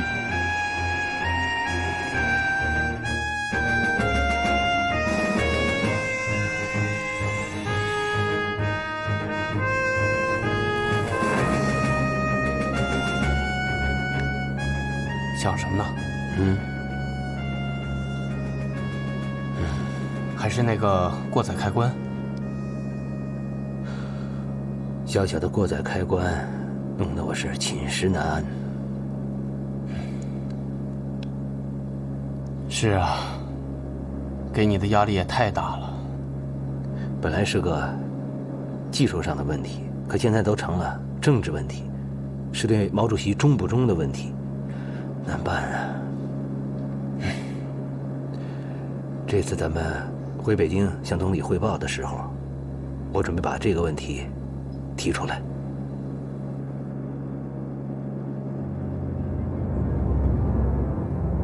发射东方红1号卫星和长征1号火箭分为3级，其内囊之复杂，较之人体的五脏六腑、血脉经络有过之而无不及。在这次总装检查中，还是发现火箭内留下的松香和钳子等杂物。这怎么行啊？这相当于是外科医生给病人动手术，把刀子和钳子丢在病人的肚子里嘛，把松香钳子丢在火箭里，这是不能原谅的。是不能原谅，我有责任，总理。作为一个教训，一定要大家树立责任意识啊！是，总理。哎，学生呢？上次我问过你，长征1号火箭在飞行情况下，1、2级落点。后来我又想到，一旦要发生故障，可能落在哪里，什么位置？长征1号火箭在飞行中，如果发生故障，我们会采取2种手段，使其在空中自毁。一是火箭上装有自毁系统，它一旦辨别出程序和姿态上的故障，就会立即接通爆炸器的电源，瞬间即可自毁。二是一旦火箭发生故障，而自变系统又迟钝，便可以利用地面的观察系统发出炸毁的指令，使火箭自毁。如果自毁系统发生故障，该炸的时候不炸，不该炸的时候炸了，那怎么办？我们的总设计师对火箭的自毁系统的精确度要求是非常高的，该炸时必须炸，不该炸时绝对不会炸。总理，我们做过了自毁实验，还试验了爆破效果，各种数据是可靠的，请总理放心。好，今晚的汇报很好。看同志们还有什么问题需要解决，尽管说。啊，总理，有关过载开关的问题，我想专门向您汇报一下。好。当初有同志提出来，火箭上天万一到不了第一宇宙速度，卫星就不可能进入预定轨道，东方红乐曲便不可能在太空畅响。卫星万一葬身大海，东方红乐曲在海水里响起，就会闹出政治笑话。这问题很严重啊，你们是怎么解决的？我们想了一个办法，就是装一个过载开关。所谓过载开关，就是一个可以自动启动和关闭起保险作用的小开关。火箭起飞后，如果达到第一宇宙速度，那过载开关自动接通，卫星进入轨道后，东方红乐曲就会响起。如果火箭没有达到第一宇宙速度，没有进入轨道，咱们这个过载开关就会关闭，东方红乐曲就不会响起。这个办法有道理吗？你们的问题在哪里？火箭卫星到达基地后，在进行测试过程中，又有同志提出来，假如火箭起飞后，其他一切正常，可是过载开关却出了故障。该关的时候它没有关，不该关的时候偏偏关闭了。也就是说，东方红乐曲不该奏响的时候它奏响了，该奏东方红的时候却哑巴了。这又是一个假设。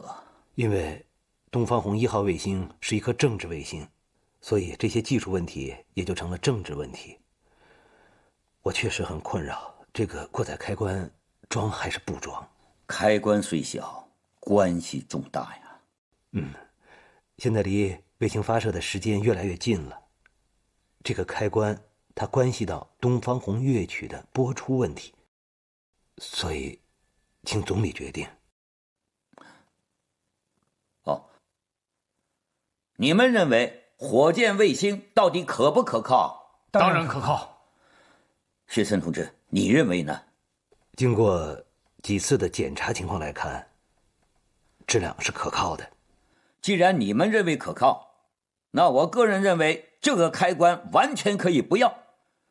不过我得先向中央政治局汇报之后，再正式通知你们。总理，不行了，时间怕来不及了。为什么？卫星上的蓄电池只能搁放4天。为什么不可以再存放的时间长一点呢？我们原来没向搞电池的人提出存放更长的要求，只做过4天4夜的试验。你们搞卫星总体的人应该像赤脚医生一样，像货郎担子一样走出设计大楼，到下边各系统研制单位去走走，把你们的设计思想、设计要求老老实实的告诉大家，让人家知道应该怎么做。是，总理，我们一定吸取这次教训。这些问题我们可以设法解决，时间上请中央尽早做决定，越快越好。薛森同志啊，你们回去以后马上把今晚汇报的有关火箭、卫星的情况写一份正式的书面报告给我，我好尽快提交中央政治局会议研究决定。好的，我们马上就赶回发射基地。薛森同志，已经深夜12点了，大家都很累，留下来好好休息一下吧。可是原定是今晚。如果现在回去，到达时间是夜里，飞机降落不安全。你们明天早上起飞，降落时间是白天，安全些。好的，好吧，总理决定了，我们明天再走，晚上连夜把报告写出来。同志们，大胆的去干吧，搞科学实验嘛，成功和失败的可能性都存在。你们大家要尽量把工作做好，万一失败了也没什么，继续努力就是了嘛。失败是成功之母嘛。凌晨时分，钱学森等人来不及休息，连夜起草报告。火箭、卫星，所有的地面试验都做过了，试验结果证明没有问题，但是他们没有做过空间试验。等等，什么叫没有做过空间实验啊？空间这个概念太含糊了。你说，我们这间会议室叫不叫空间？啊，这是叫空间。这样表达是不太合适。薛森同志，你想想。我看这样吧，把没有做过空间试验改成还没有经过上天的考验，怎么样？哎呀，还是薛森同志脑子好使啊，改得好。这个问题解决了，我马上改。从今天开始，直到卫星上天，发射场的情况逐日向我汇报。明白，我这就转告大家。总理来电话，中央研究决定去掉过载开关。这下你的心病可以除掉了。对自己研制的火箭卫星，我们要有自信，中央和总理都信任我们呢。4月18日，火箭和卫星开始垂直测试。4月20日，周恩来又打来电话，再次指示，第一颗卫星发射要安全可靠，万无一失，准确入轨，及时预报，绝不能带任何一个疑点上天。4月21日，经检查发现，第3级固体火箭发动机出现异常。当晚，一架大型运输机从北京运来了一枚备用第3级火箭。4月23日，火箭、卫星和发射阵地的测试检查工作全部结束。基地指挥部决定，卫星的发射时间定在4月24日21时。基地司令员李福泽、政委厉在山和钱学森分别在发射任务书上签字。主席，卫星发射的时间定下来了，明天晚上9点。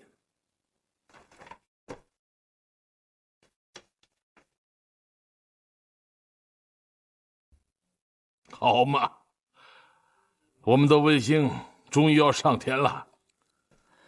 这是实现我们中华民族飞天梦想的第一步啊！好啊，我们中华民族对太空是充满了浪漫想象的。嫦娥奔月，吴刚的桂花酒，还有敦煌壁画上那些飞天，直上重霄酒啊！主席又激发出诗情喽。我们是发明火药的国家，只是到了近代我们落后了，落后就要挨打呀。原子弹、氢弹、导弹我们都成功了，卫星再上天，我们在世界民族之林是有立足之地的。立住了脚还要站着说话，要有发言权嘛。所以说，我们中国人是说话算数了。这一次我们的第一颗卫星比苏联、美国、法国、日本他们几个国家的第一颗卫星加起来都要重啊！他们有多重啊？苏联83.6公斤，美国8.2公斤，法国3.8公斤，日本9.4公斤，我们呢有173公斤呢。我以前说过，我们不抛美国鸡蛋那么大的，要抛就抛它个2万公斤的。先抛173公斤，来日方长嘛，把我们中国的宇航员送上太空。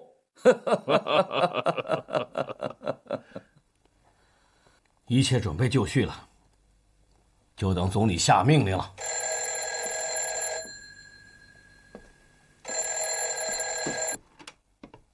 我是周恩来，毛主席已经批准这次发射。希望大家鼓足干劲，过细的工作，要一次成功，为国争光。但就在发射卫星进入1小时准备的时候，天空依然乌云密布，气象条件恶劣。彭福旭同志，还有1个小时，这云能退走吗？没有问题，云层很快就会过去，我们随时都在进行观察。你们说的具体一点。小吴，你说说。今晚的总云量是7到10层，云状是卷云，云底高5500米，云厚500到1000米，没有降雨，没有大风，没有雷电。关键是晚上8点到10点，能不能看到星星？可以看到星星，而且越往后星星越多。为什么？为什么？根据戈壁滩多年的气象规律，晚间随着气流下沉，一下沉云就会变薄，云一变薄，星星就能看见。这可是你说的，到时候云退不去，星星出不来，我要你自己上天去把他们赶走。你们随时观察，有情况及时报告，发射窗口一定要保证好。散会。好。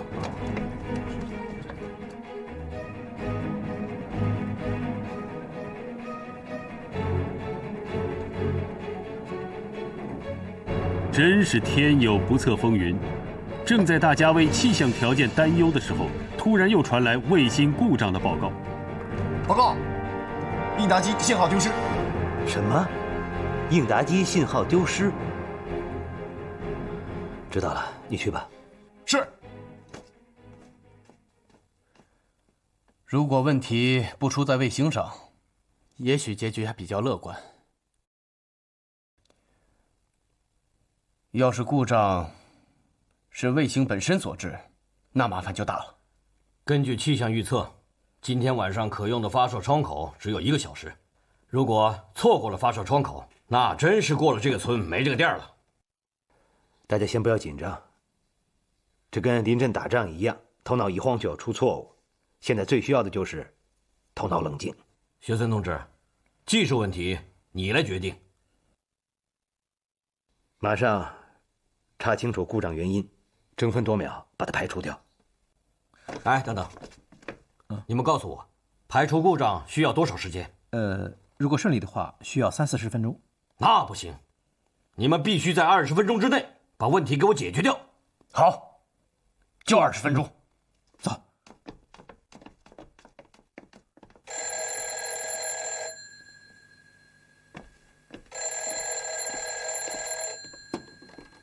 我是周恩来。总理，现在应答机信号丢失，正在检查排除故障。告诉大家，不要慌张，不要性急，要沉着，要谨慎。是。关键是工作要准确，要把工作做好。延长10分8分是可以的。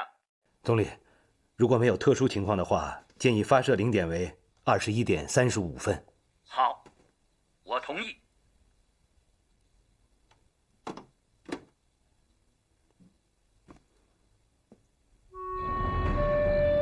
此时，钱学森心里充满了焦虑。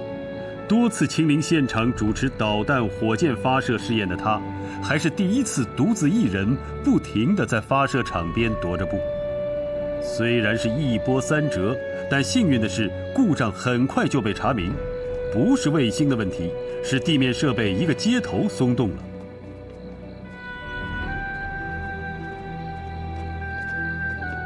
钱部长，故障排除了。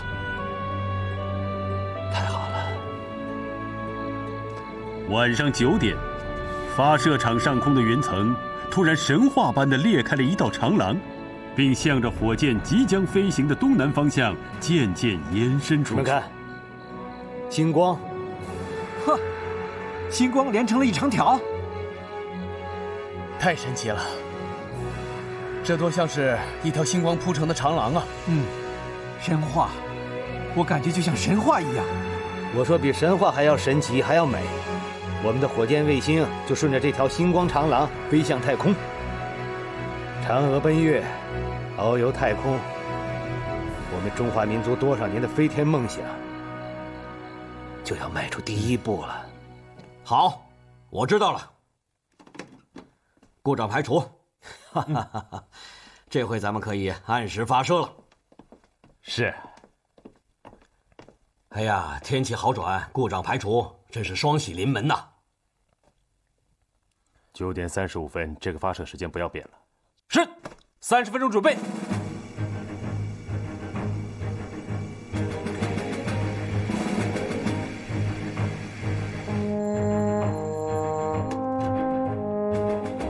是李负责同志吗？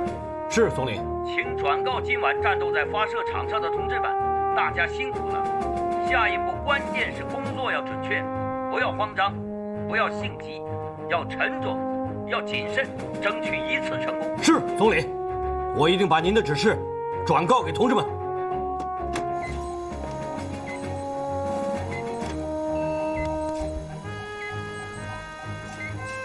战斗在各岗位的参试人员请注意，同志们，周总理来电话慰问大家。希望我们把一切工作都做好，不要慌张，不要性急，要沉着，要谨慎，把一切工作都做好，争取一次成功。10、9、8、7、6、5、4、3、2、1，点火。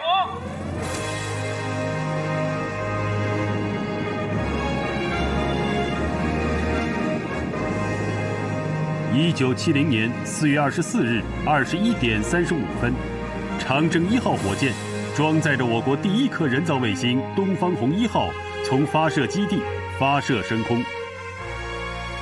10分钟后，从各个观察站传来了令人振奋的报告：报告，星舰分离！报告，卫星准确入轨。21点50分，东方红1号卫星向全世界播送的东方红乐曲环绕太空，响彻全球。它宣告新中国迎来了航天时代的黎明。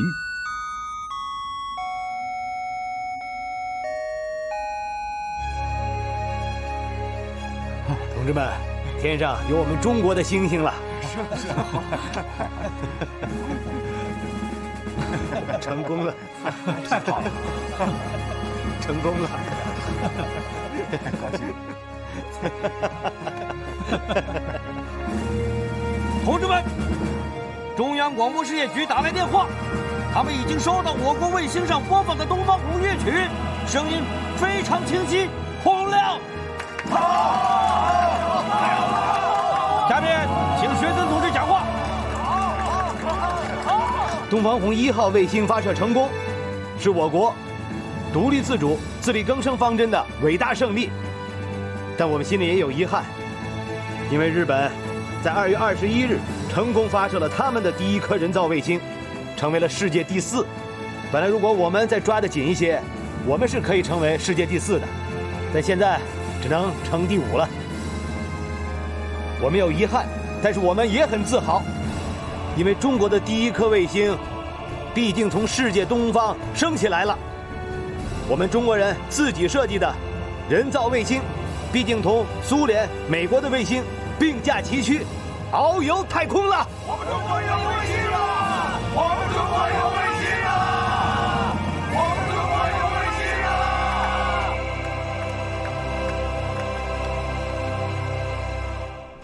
当晚10点，周恩来向毛泽东报告这一特大喜讯。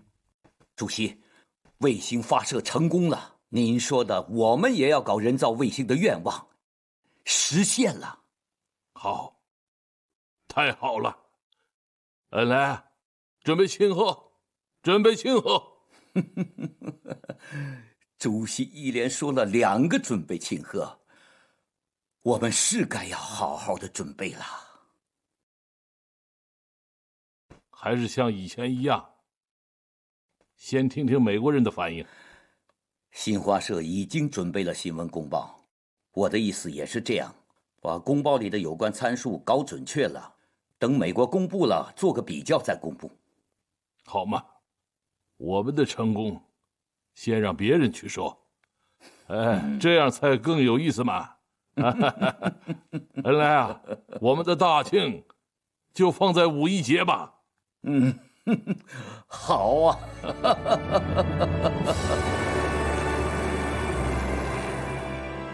第2天，美国之音抢先向全世界公布了中国发射卫星的消息以及卫星入轨的参数，结果与中国的参数吻合无误。美国之音还承认，他们从卫星上收录到了东方红乐曲。就在这一天，一夜未睡的周恩来坐飞机赶赴广州，主持越南南方、老挝、柬埔寨领导人参加的3国4方会议。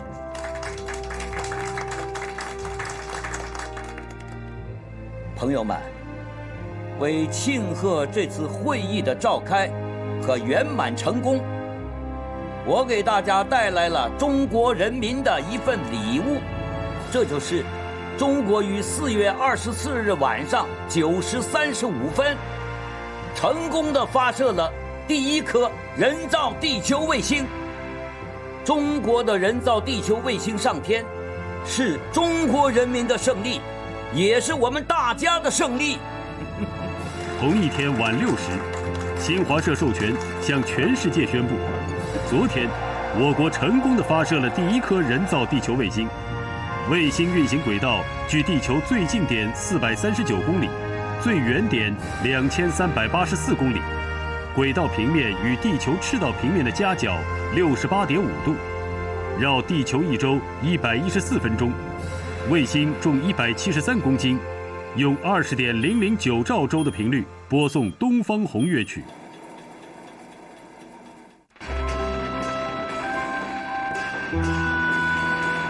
中国人第1次激动地仰望着太空，仔细地寻找着那一颗属于自己的卫星，脸上洋溢着作为一个中国人的自豪和骄傲。许多在4月24日这天出生的婴儿都被自己激动不已的父母不约而同地取了一个具有纪念意义的名字——卫星。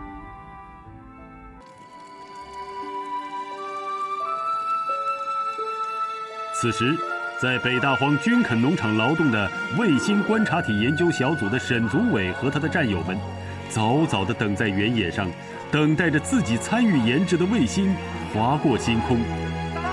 看，有个亮点啊！亮点在哪？我们的卫星，卫星是卫星！哇，卫星啊，卫星啊！哇，卫星！我们的卫星啊！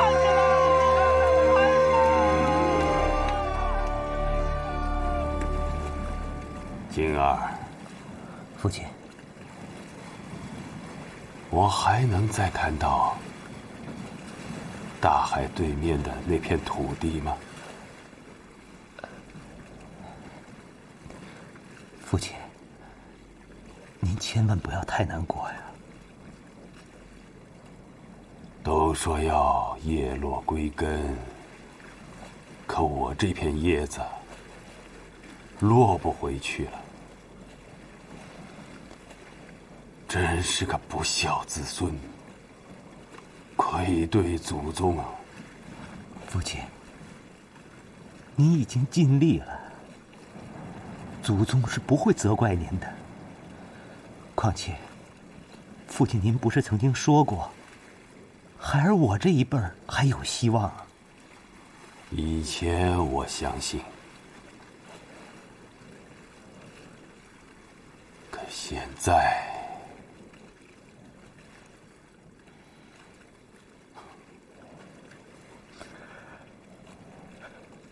父亲，您这样说，让儿子万箭穿心呐。这不怪你，也不怪我。毛泽东已经搞出了原子弹、氢弹、中远程导弹，还有人造卫星，现在连美国人都向着他了。台湾何以立足啊？父亲，可我们的核武器计划也在进行当中。再过10年、20年，20年，我可等不及了。我总说谋事在人，成事在天。可这个天哪，太高深莫测了。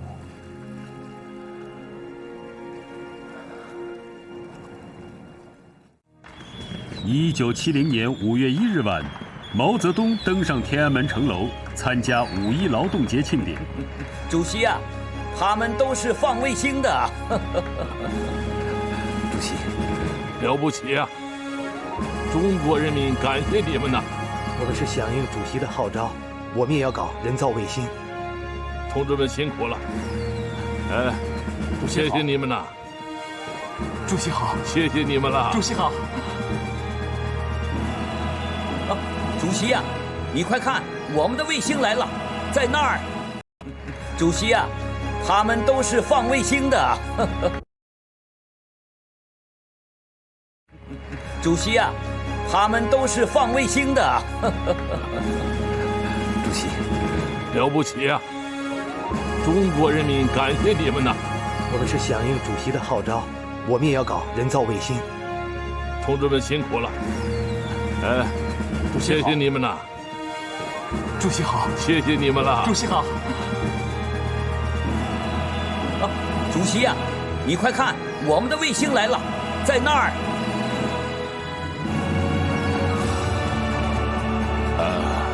看见了。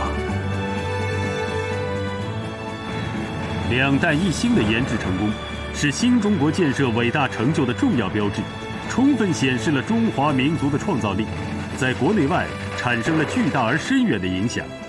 它有力地推动了我国经济建设，大大增强了国防实力，促进了我国科学技术的发展。它打破了超级大国的核讹诈和核垄断，奠定了我国在国际事务中的重要地位，振奋了国威军威，极大地鼓舞了中国人民的志气，增强了中华民族的凝聚力。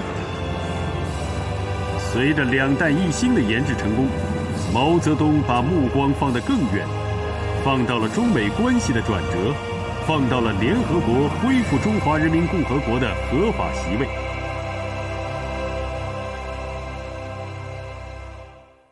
主席先生，我关于文化大革命和个人崇拜的报道，在社会上有些人对我有批评意见。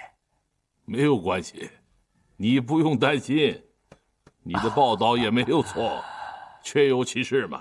个人崇拜搞得太过分了，没有必要再搞了，必须降温。他们给我封了4个伟大，很讨嫌。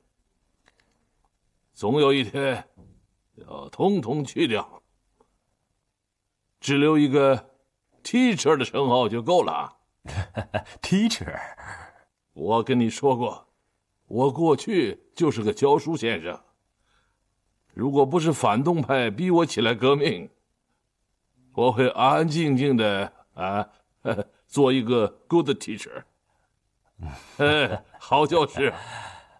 我经常在想一件事：喊口号最响、挥红旗最起劲的人，他们是不是打着红旗反红旗呢？对这种人你要小心，你千万不要受他们的骗。谢谢主席先生的提醒。中国人民和美国人民不应该有偏见，完全可以做到互相尊重和平等。我把希望寄托在中美2国人民身上。现在外交部正在研究让美国的左中右派都来中国访问，也邀请尼克松总统吗？他是右派，但是我们一样欢迎他来。中美大使级会谈15年谈了136次，真是名副其实的马拉松会谈。我不感兴趣了，尼克松也不感兴趣了，要当面谈。那么您觉得谈得拢吗？谈成也行，谈不成也行，吵架也行不吵架也行。尼克松如果想到北京来，叫他悄悄的，不要公开。坐上一架飞机就可以来嘛。他以旅游者的身份也好，以总统的身份也好，都可以。我希望他来。中美2国之间的问题是要跟他谈判来解决的。毛泽东明确向斯诺发出了信息，但遗憾的是，斯诺并没有意识到这是改变中美关系的信号。于是过了几天，毛泽东再次邀请斯诺漫谈。主席先生，您认为苏联人害怕中国人吗？据说是有点害怕，可他们为什么要怕呢？我们的原子弹只有这么点儿大，他们的有这么大。苏联和美国的原子弹加起来这么大，一个小指头怎么能对付这2个大拇指呢？那么从长远来看，苏联人会害怕中国吗？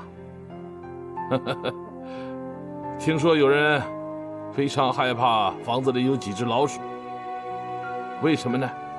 怕老鼠吃掉他的糖果。现在苏联人杯弓蛇影，自己吓唬自己。我们挖几个防空洞，他们就惊恐不安。其实中国人都钻进防空洞里了，又怎么能够去打他们呢？主席，您说话还真是风趣以前他们是老大哥，瞧不起中国，也瞧不起其他兄弟的。他们自以为只要一句话，大家就会俯首帖耳。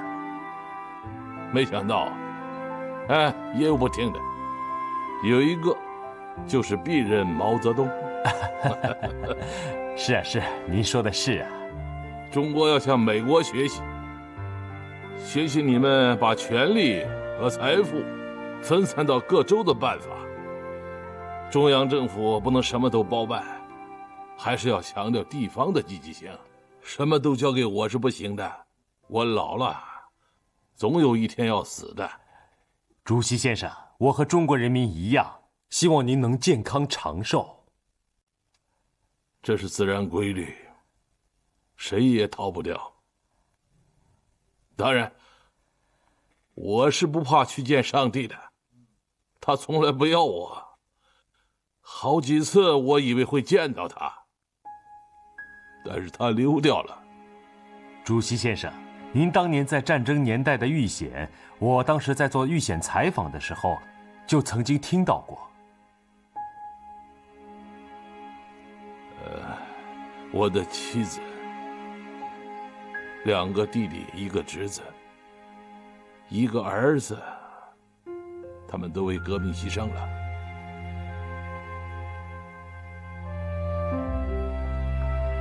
上帝不喜欢我呀，我很遗憾。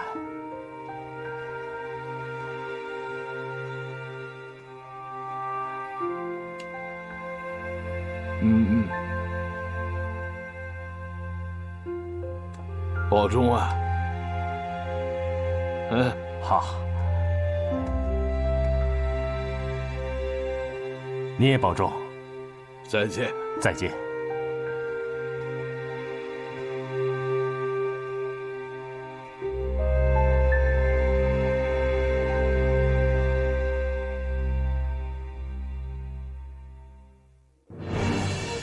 毛泽东发出的信号果然传到了大洋彼岸。尼克松得知毛泽东和斯诺的谈话内容后，兴奋不已。为此，他频频展开外交攻势，寻找通往北京之门。这样的机会很快就来到了。1971年春天，中国乒乓球队参加在日本名古屋举行的世界乒乓球锦标赛。偶然发生了一件事，在毛泽东的运筹帷幄下，终于变成了小球推动大球的著名外交事件。主席，坐吧。好。今天的参考资料上有这么一条新闻：美国的一个乒乓球运动员去体育馆练球，错上了中国队的汽车。他是个嬉皮士，留着长头发，奇装异服。他看到一车的中国人，觉得很尴尬，说：“我知道我的头发、衣服让人看了好笑。”中国运动员庄则栋很有礼貌地站起来说：“我们中国人民和美国人民一直是友好的。今天你来到我们车上，我们大家都很高兴。我代表中国运动员欢迎你。”后来呢？后来，庄则栋送给这位美国运动员一件礼物，是杭州织锦。这个美国运动员第2天将一件印有和平标志的短袖衫回赠给庄则栋。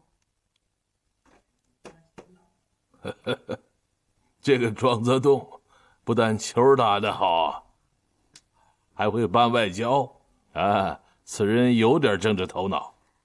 主席，您已经吃过安眠药了，早点休息吧。马上邀请美国乒乓球队访华。主席，您已经吃过安眠药了，说话算数吗？算，赶快办。趁热打铁，机不可失啊。毛泽东通过邀请美国乒乓球队访问中国，再次明确向尼克松发出信号。尼克松当即决定派国务卿基辛格秘密前往北京，中美最高层的接触之门终于打开。1971年10月25日，联合国大会第1976次会议以76票赞成、35票反对、17票弃权的压倒多数，恢复了中华人民共和国在联合国和安理会中的合法席位。中共在联合国得到了席位，这是我们自大陆退居台湾最大的失败。美国人最后还是把我们给抛弃了。中共能在国际舞台上站住脚，现在连美国人也不得不和他们搞好关系。这个就是实力。这个世界还是要有实力才能说话的。是啊，他们搞成了原子弹、氢弹、中远程导弹，还有人造卫星。有了这些资本，将来他们在国际舞台上说话就更算数了。所以金儿，我们的核武器研制一定得抓紧时间。我或许等不到那一天，但是你一定可以看到。到那个时候，你可以去告慰我的在天之灵呢。是父亲。也就在这一年，阔别祖国22年的杨振宁回到北京。这位诺贝尔物理学奖获得者在美国曾听人说，中国的原子弹是由美国科学家参与做成的。嘉轩，我就问你一个问题，有没有美国人？怎么，不能说吗？我了解一下再告诉你。好吧，不过我先去一下上海，马上就回美国了。嘉轩，你能理解我的心情吗？不要多说了，你就先上飞机吧。小邓啊，你们哥俩好，捉什么迷藏嘛？杨振宁是你们的同窗好友，更是第一个来访的著名美籍华人。你把我的话告诉他，除苏联专家在早期有过短期的一些援助外，中国的原子弹、氢弹没有一个外国人参加。我马上写信给振宁，他一定会在回美国前收到的。来，杨先生啊，谢谢。杨振宁回美国前，上海市的有关领导在上海大厦宴请他，期间邓稼先的信到了。好，谢谢。杨先生，你的信啊，对不起，我看一下信。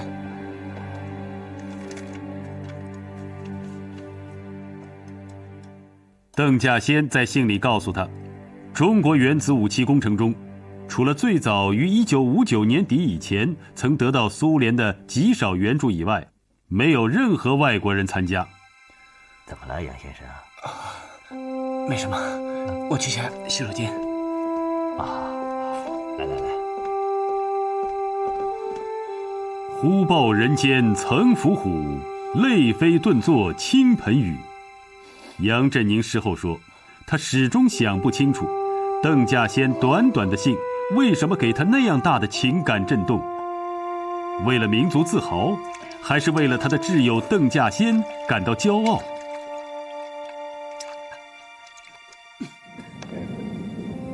两弹一星的事业还在继续推进。1975年11月，钱学森在酒泉卫星发射基地主持我国第一颗返回式卫星的发射和回收。这颗卫星预定在第3天回收，然而卫星上天后的第1天就传来了险情，卫星的气压产生波动，随时有可能掉下来。戚思宇同志呢？请把戚思宇同志叫来。是。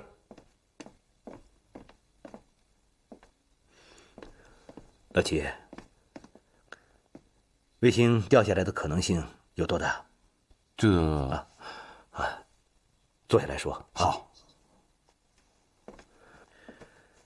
14年前洛杉矶西北的范登堡空军基地发射了发现者号返回式卫星，第1次试验就失败了。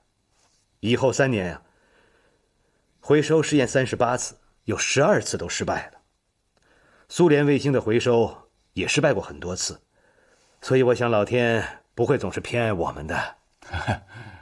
告诉我，卫星还能维持几天？有人主张今天就回收它。北京张爱萍总指挥在等待回答。问题关系重大，你可以回去研究一下，以后再答复。不，用不着，我现在可以立刻回答你。你不妨直说，我是技术总负责人，失败了归我。这是卫星在掉头、调整姿态、制动小火箭时发生的现象。我认为可以通过指令控制它，使卫星的气压回升。现在我们计算的结果是，可以维持到第3天，也就是按原计划回收。是的。那你凭什么敢保证这2天他不会出问题？他要是掉下来，掉到别的国家，那是要出大乱子的。凭什么？就凭我这满头的花白头发。再不信，那就看看我们计算机房所有老同志头上的白发。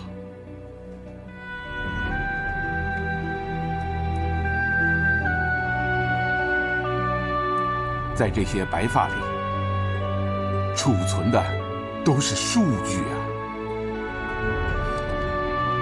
好，向北京报告，我们的意见是按照原定计划，在第3天回收。第1天、第2天，卫星果然平安，但到了第3天，真正的险情发生了。主副2台计算机出了偏差，一个要显示发出时间音差指令，一个显示要切断这个指令。卫星返回大气层的时候，以每秒7公里的速度飞落。什么时候抛外壳、打开降落伞，都由时间音差指令控制。外壳抛早了，胶卷舱就会烧成灰烬；外壳抛晚了，伞打不开，胶卷舱会摔得粉身碎骨。这是要不差毫秒才行的。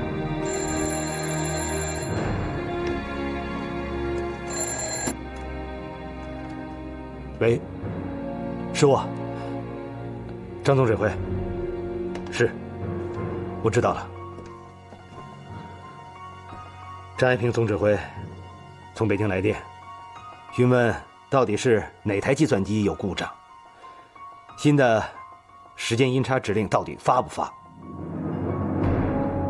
学生同志，发！老齐，你有把握吗？有。好，马上发时间发音指令，快！是。卫星的胶卷舱回收成功，我国一举成为继美国、苏联之后第3个掌握卫星回收技术的国家。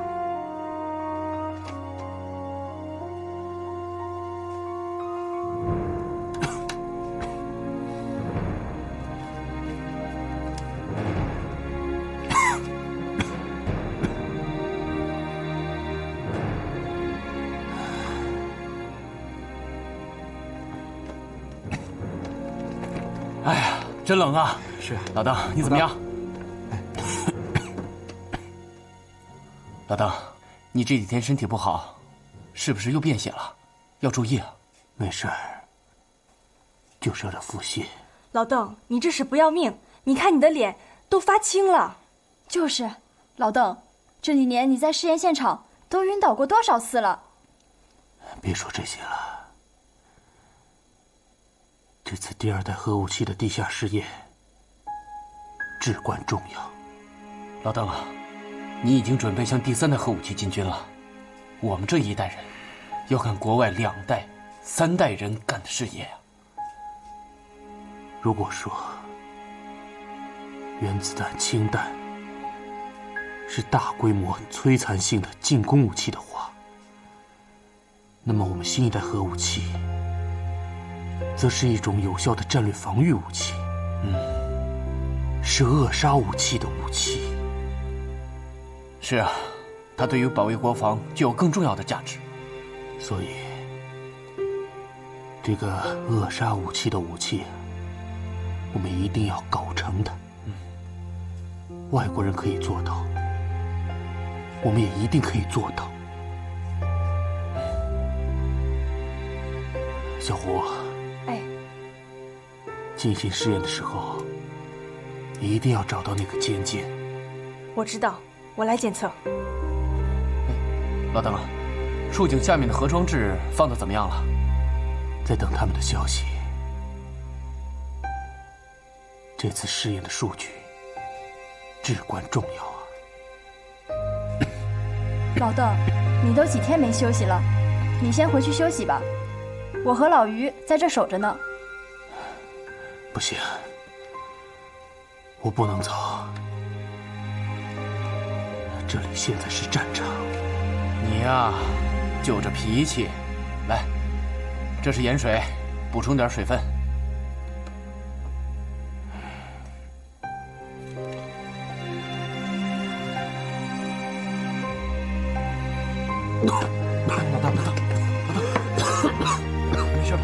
由于长期在第一线从事核武器研制工作，邓稼先多次受到核辐射。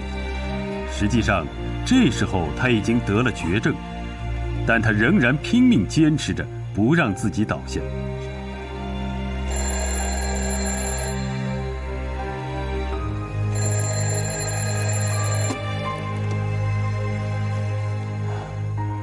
喂，是我。什么？发生意外？好，你们等着，我马上过来。老于啊，地下核装置测试信号消失了。消失了？难道核装置失控？这问题严重了。是啊，美国不久前进行的地下核试验，一颗2万吨级的核弹头爆炸，竖井和核装置都化为了青烟。是啊。我必须去一趟。哎，老邓，老邓，你身体……老于，你留下。老邓，老邓，你们也留下。我一个人去。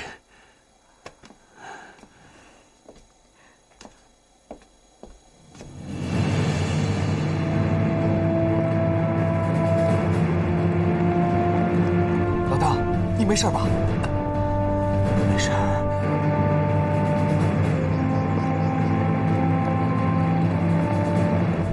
去竖井，快去竖井！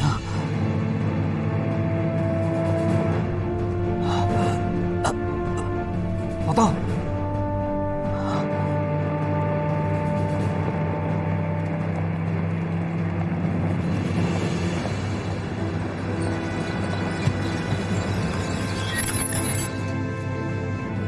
邓稼先亲自下到竖井下，带着技术人员和工人，在零下30多度的严寒下工作了2天2夜，终于排除了故障。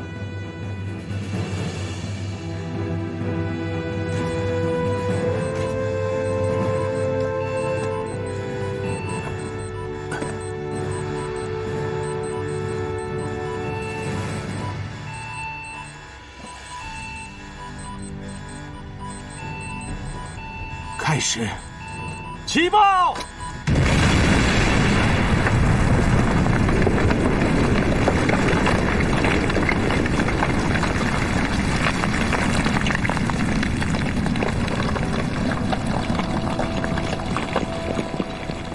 老邓，那个尖尖找到了，你看，那个尖尖跳得好高好远啊！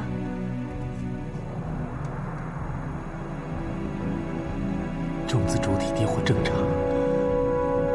总剂量超过上限，理论和实践取得全面成功。这是我国核武器研制的又一重大突破，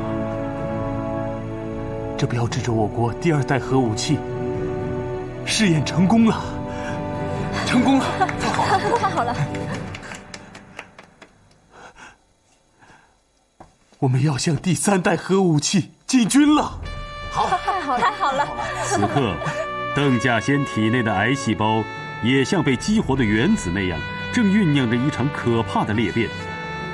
留给邓稼先的时间已经不多了。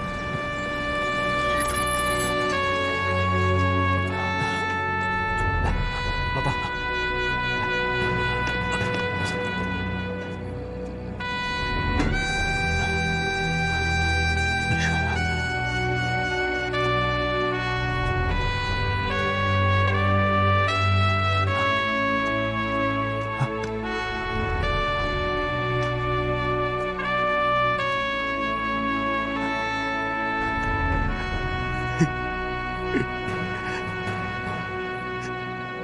这一夜，在中国第1颗原子弹炸响的地方，邓稼先是来缅怀，也来告别。不久后，等他重回北京，他被查出患了癌症。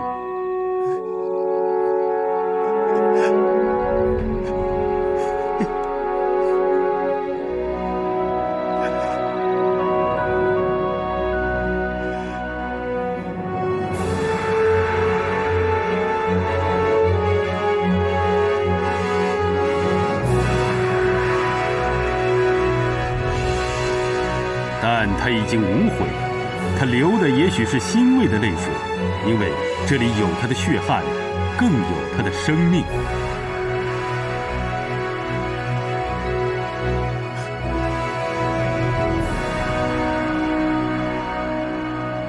同志们，20年前我们着手试验我们的第一枚近程导弹的时候，陈毅副总理曾经对我说过这样一句话：你们的导弹上去了，为国争了气，我这个外交官出去腰杆也就硬了。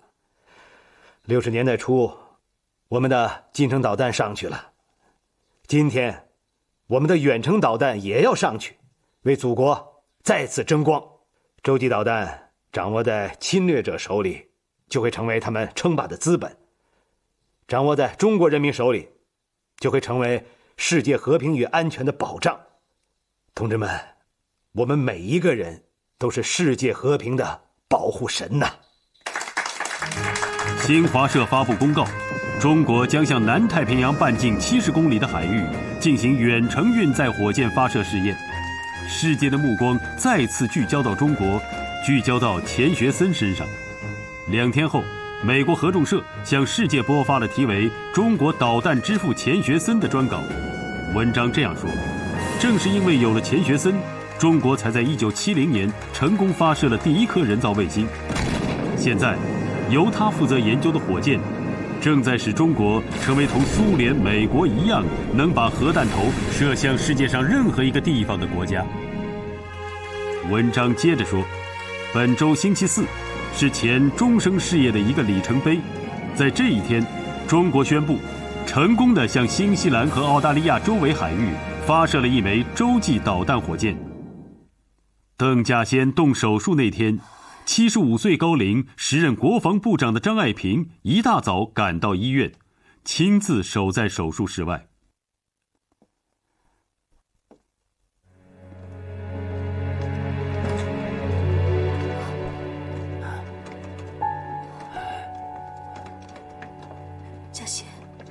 稼先，医生，请等一下。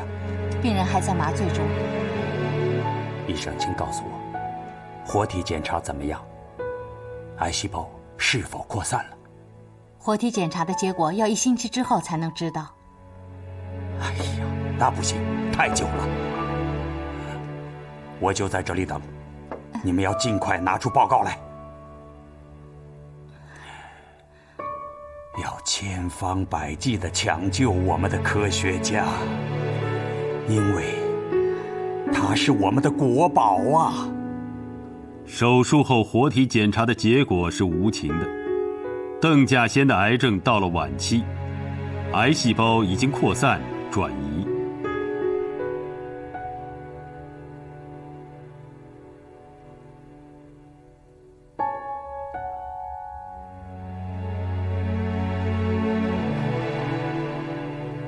小邓，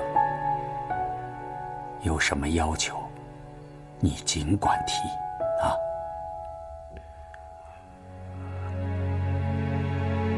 没有了，请组织上不要再为我操心了。我不想让国家再为我做一些不必要的浪费。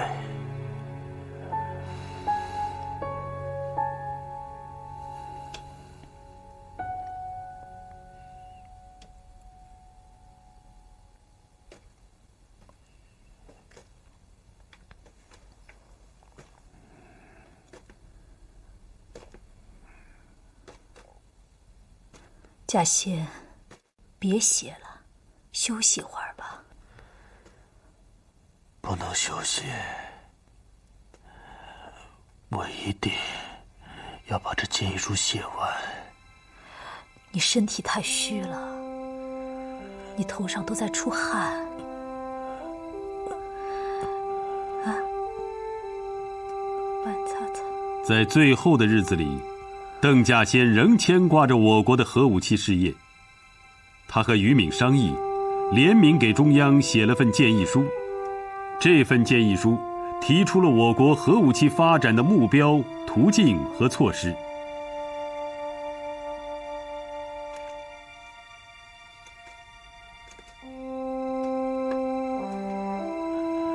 西西，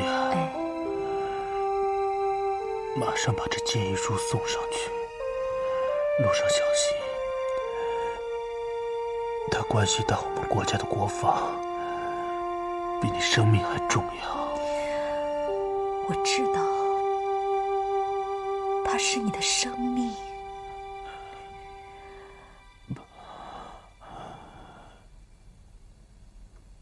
它比我的生命也更重要。这份建议书影响深远。邓稼先去世后，他的继任者们始终围绕着这份建议书的精神贯彻执行，使我国的核武器研制达到了同核大国相等的水平，并为我国的国防现代化和最终全面禁止核武器试验、保卫世界和平做出了重大贡献。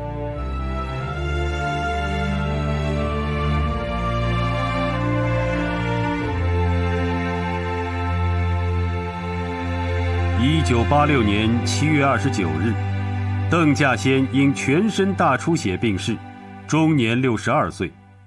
临终前，他说了这样的话：西西，不要难过，生命来自大地，最后又回到大地，这是很自然的事。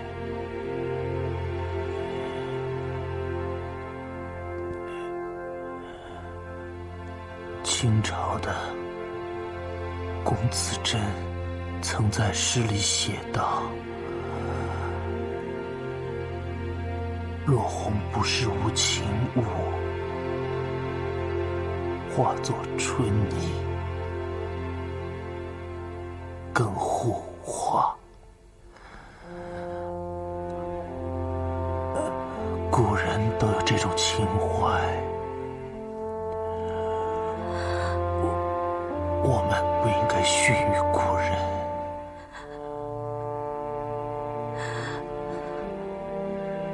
稼先，你说的话我记住了啊，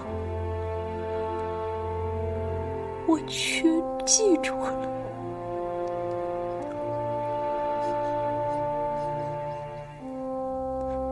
我不爱武器，我爱和平。可为了和平，我们需要武器。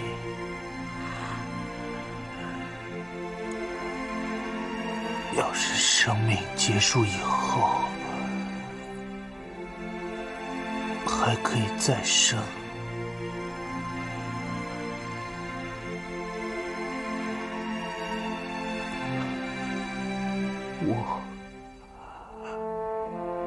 我还选择中国，选择我的核事业。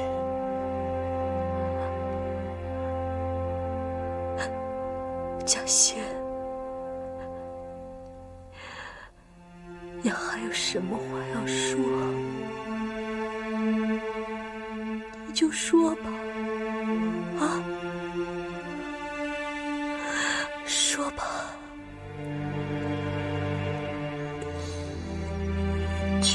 记住，千万别让别人，别让别人把我们拉得太远了。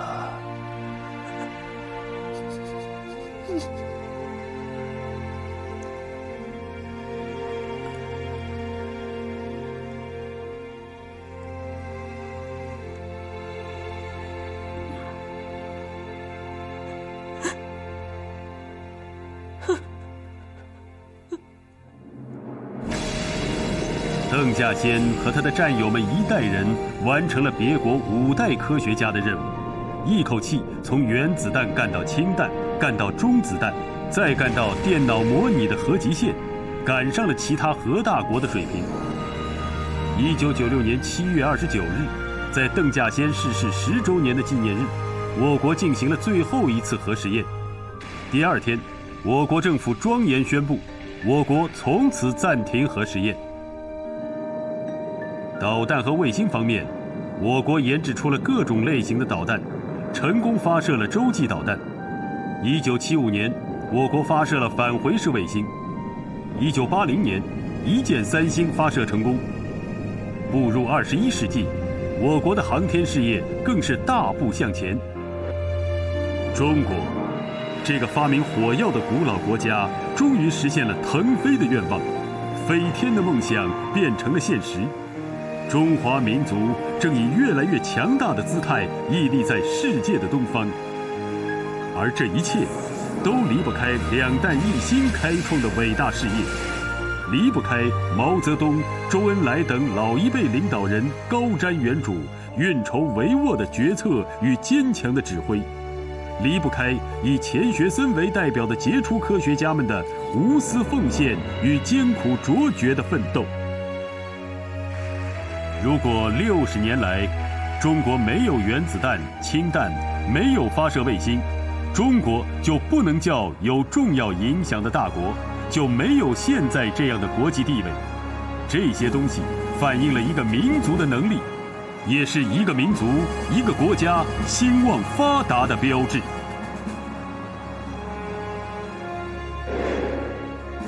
为表彰为研制2弹1星做出突出贡献的科技专家，1999年9月18日，中共中央、国务院、中央军委作出决定，授予俞敏、王大珩、王希季、朱光亚、孙家栋、任兴民、吴自良、陈方允、陈能宽、杨家驰、周光召、钱学森、涂守鄂、黄伟禄、陈开甲、彭桓武2弹1星功勋奖章，追授王淦昌、邓稼先、赵九章、姚同斌、钱济、钱三强、郭永怀2弹1星功勋奖章。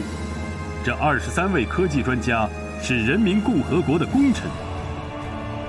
2008年9月25日，我国航天事业又迎来了一个历史性时刻，我国自行研制的神舟7号载人飞船在酒泉卫星发射中心发射升空，并实现了宇航员在茫茫宇宙空间的行走。2弹1星的研制者身上体现出来的热爱祖国、无私奉献、自力更生、艰苦奋斗、大力协同、勇于攀登的精神，已成为中华民族宝贵的精神财富和不竭的力量源泉。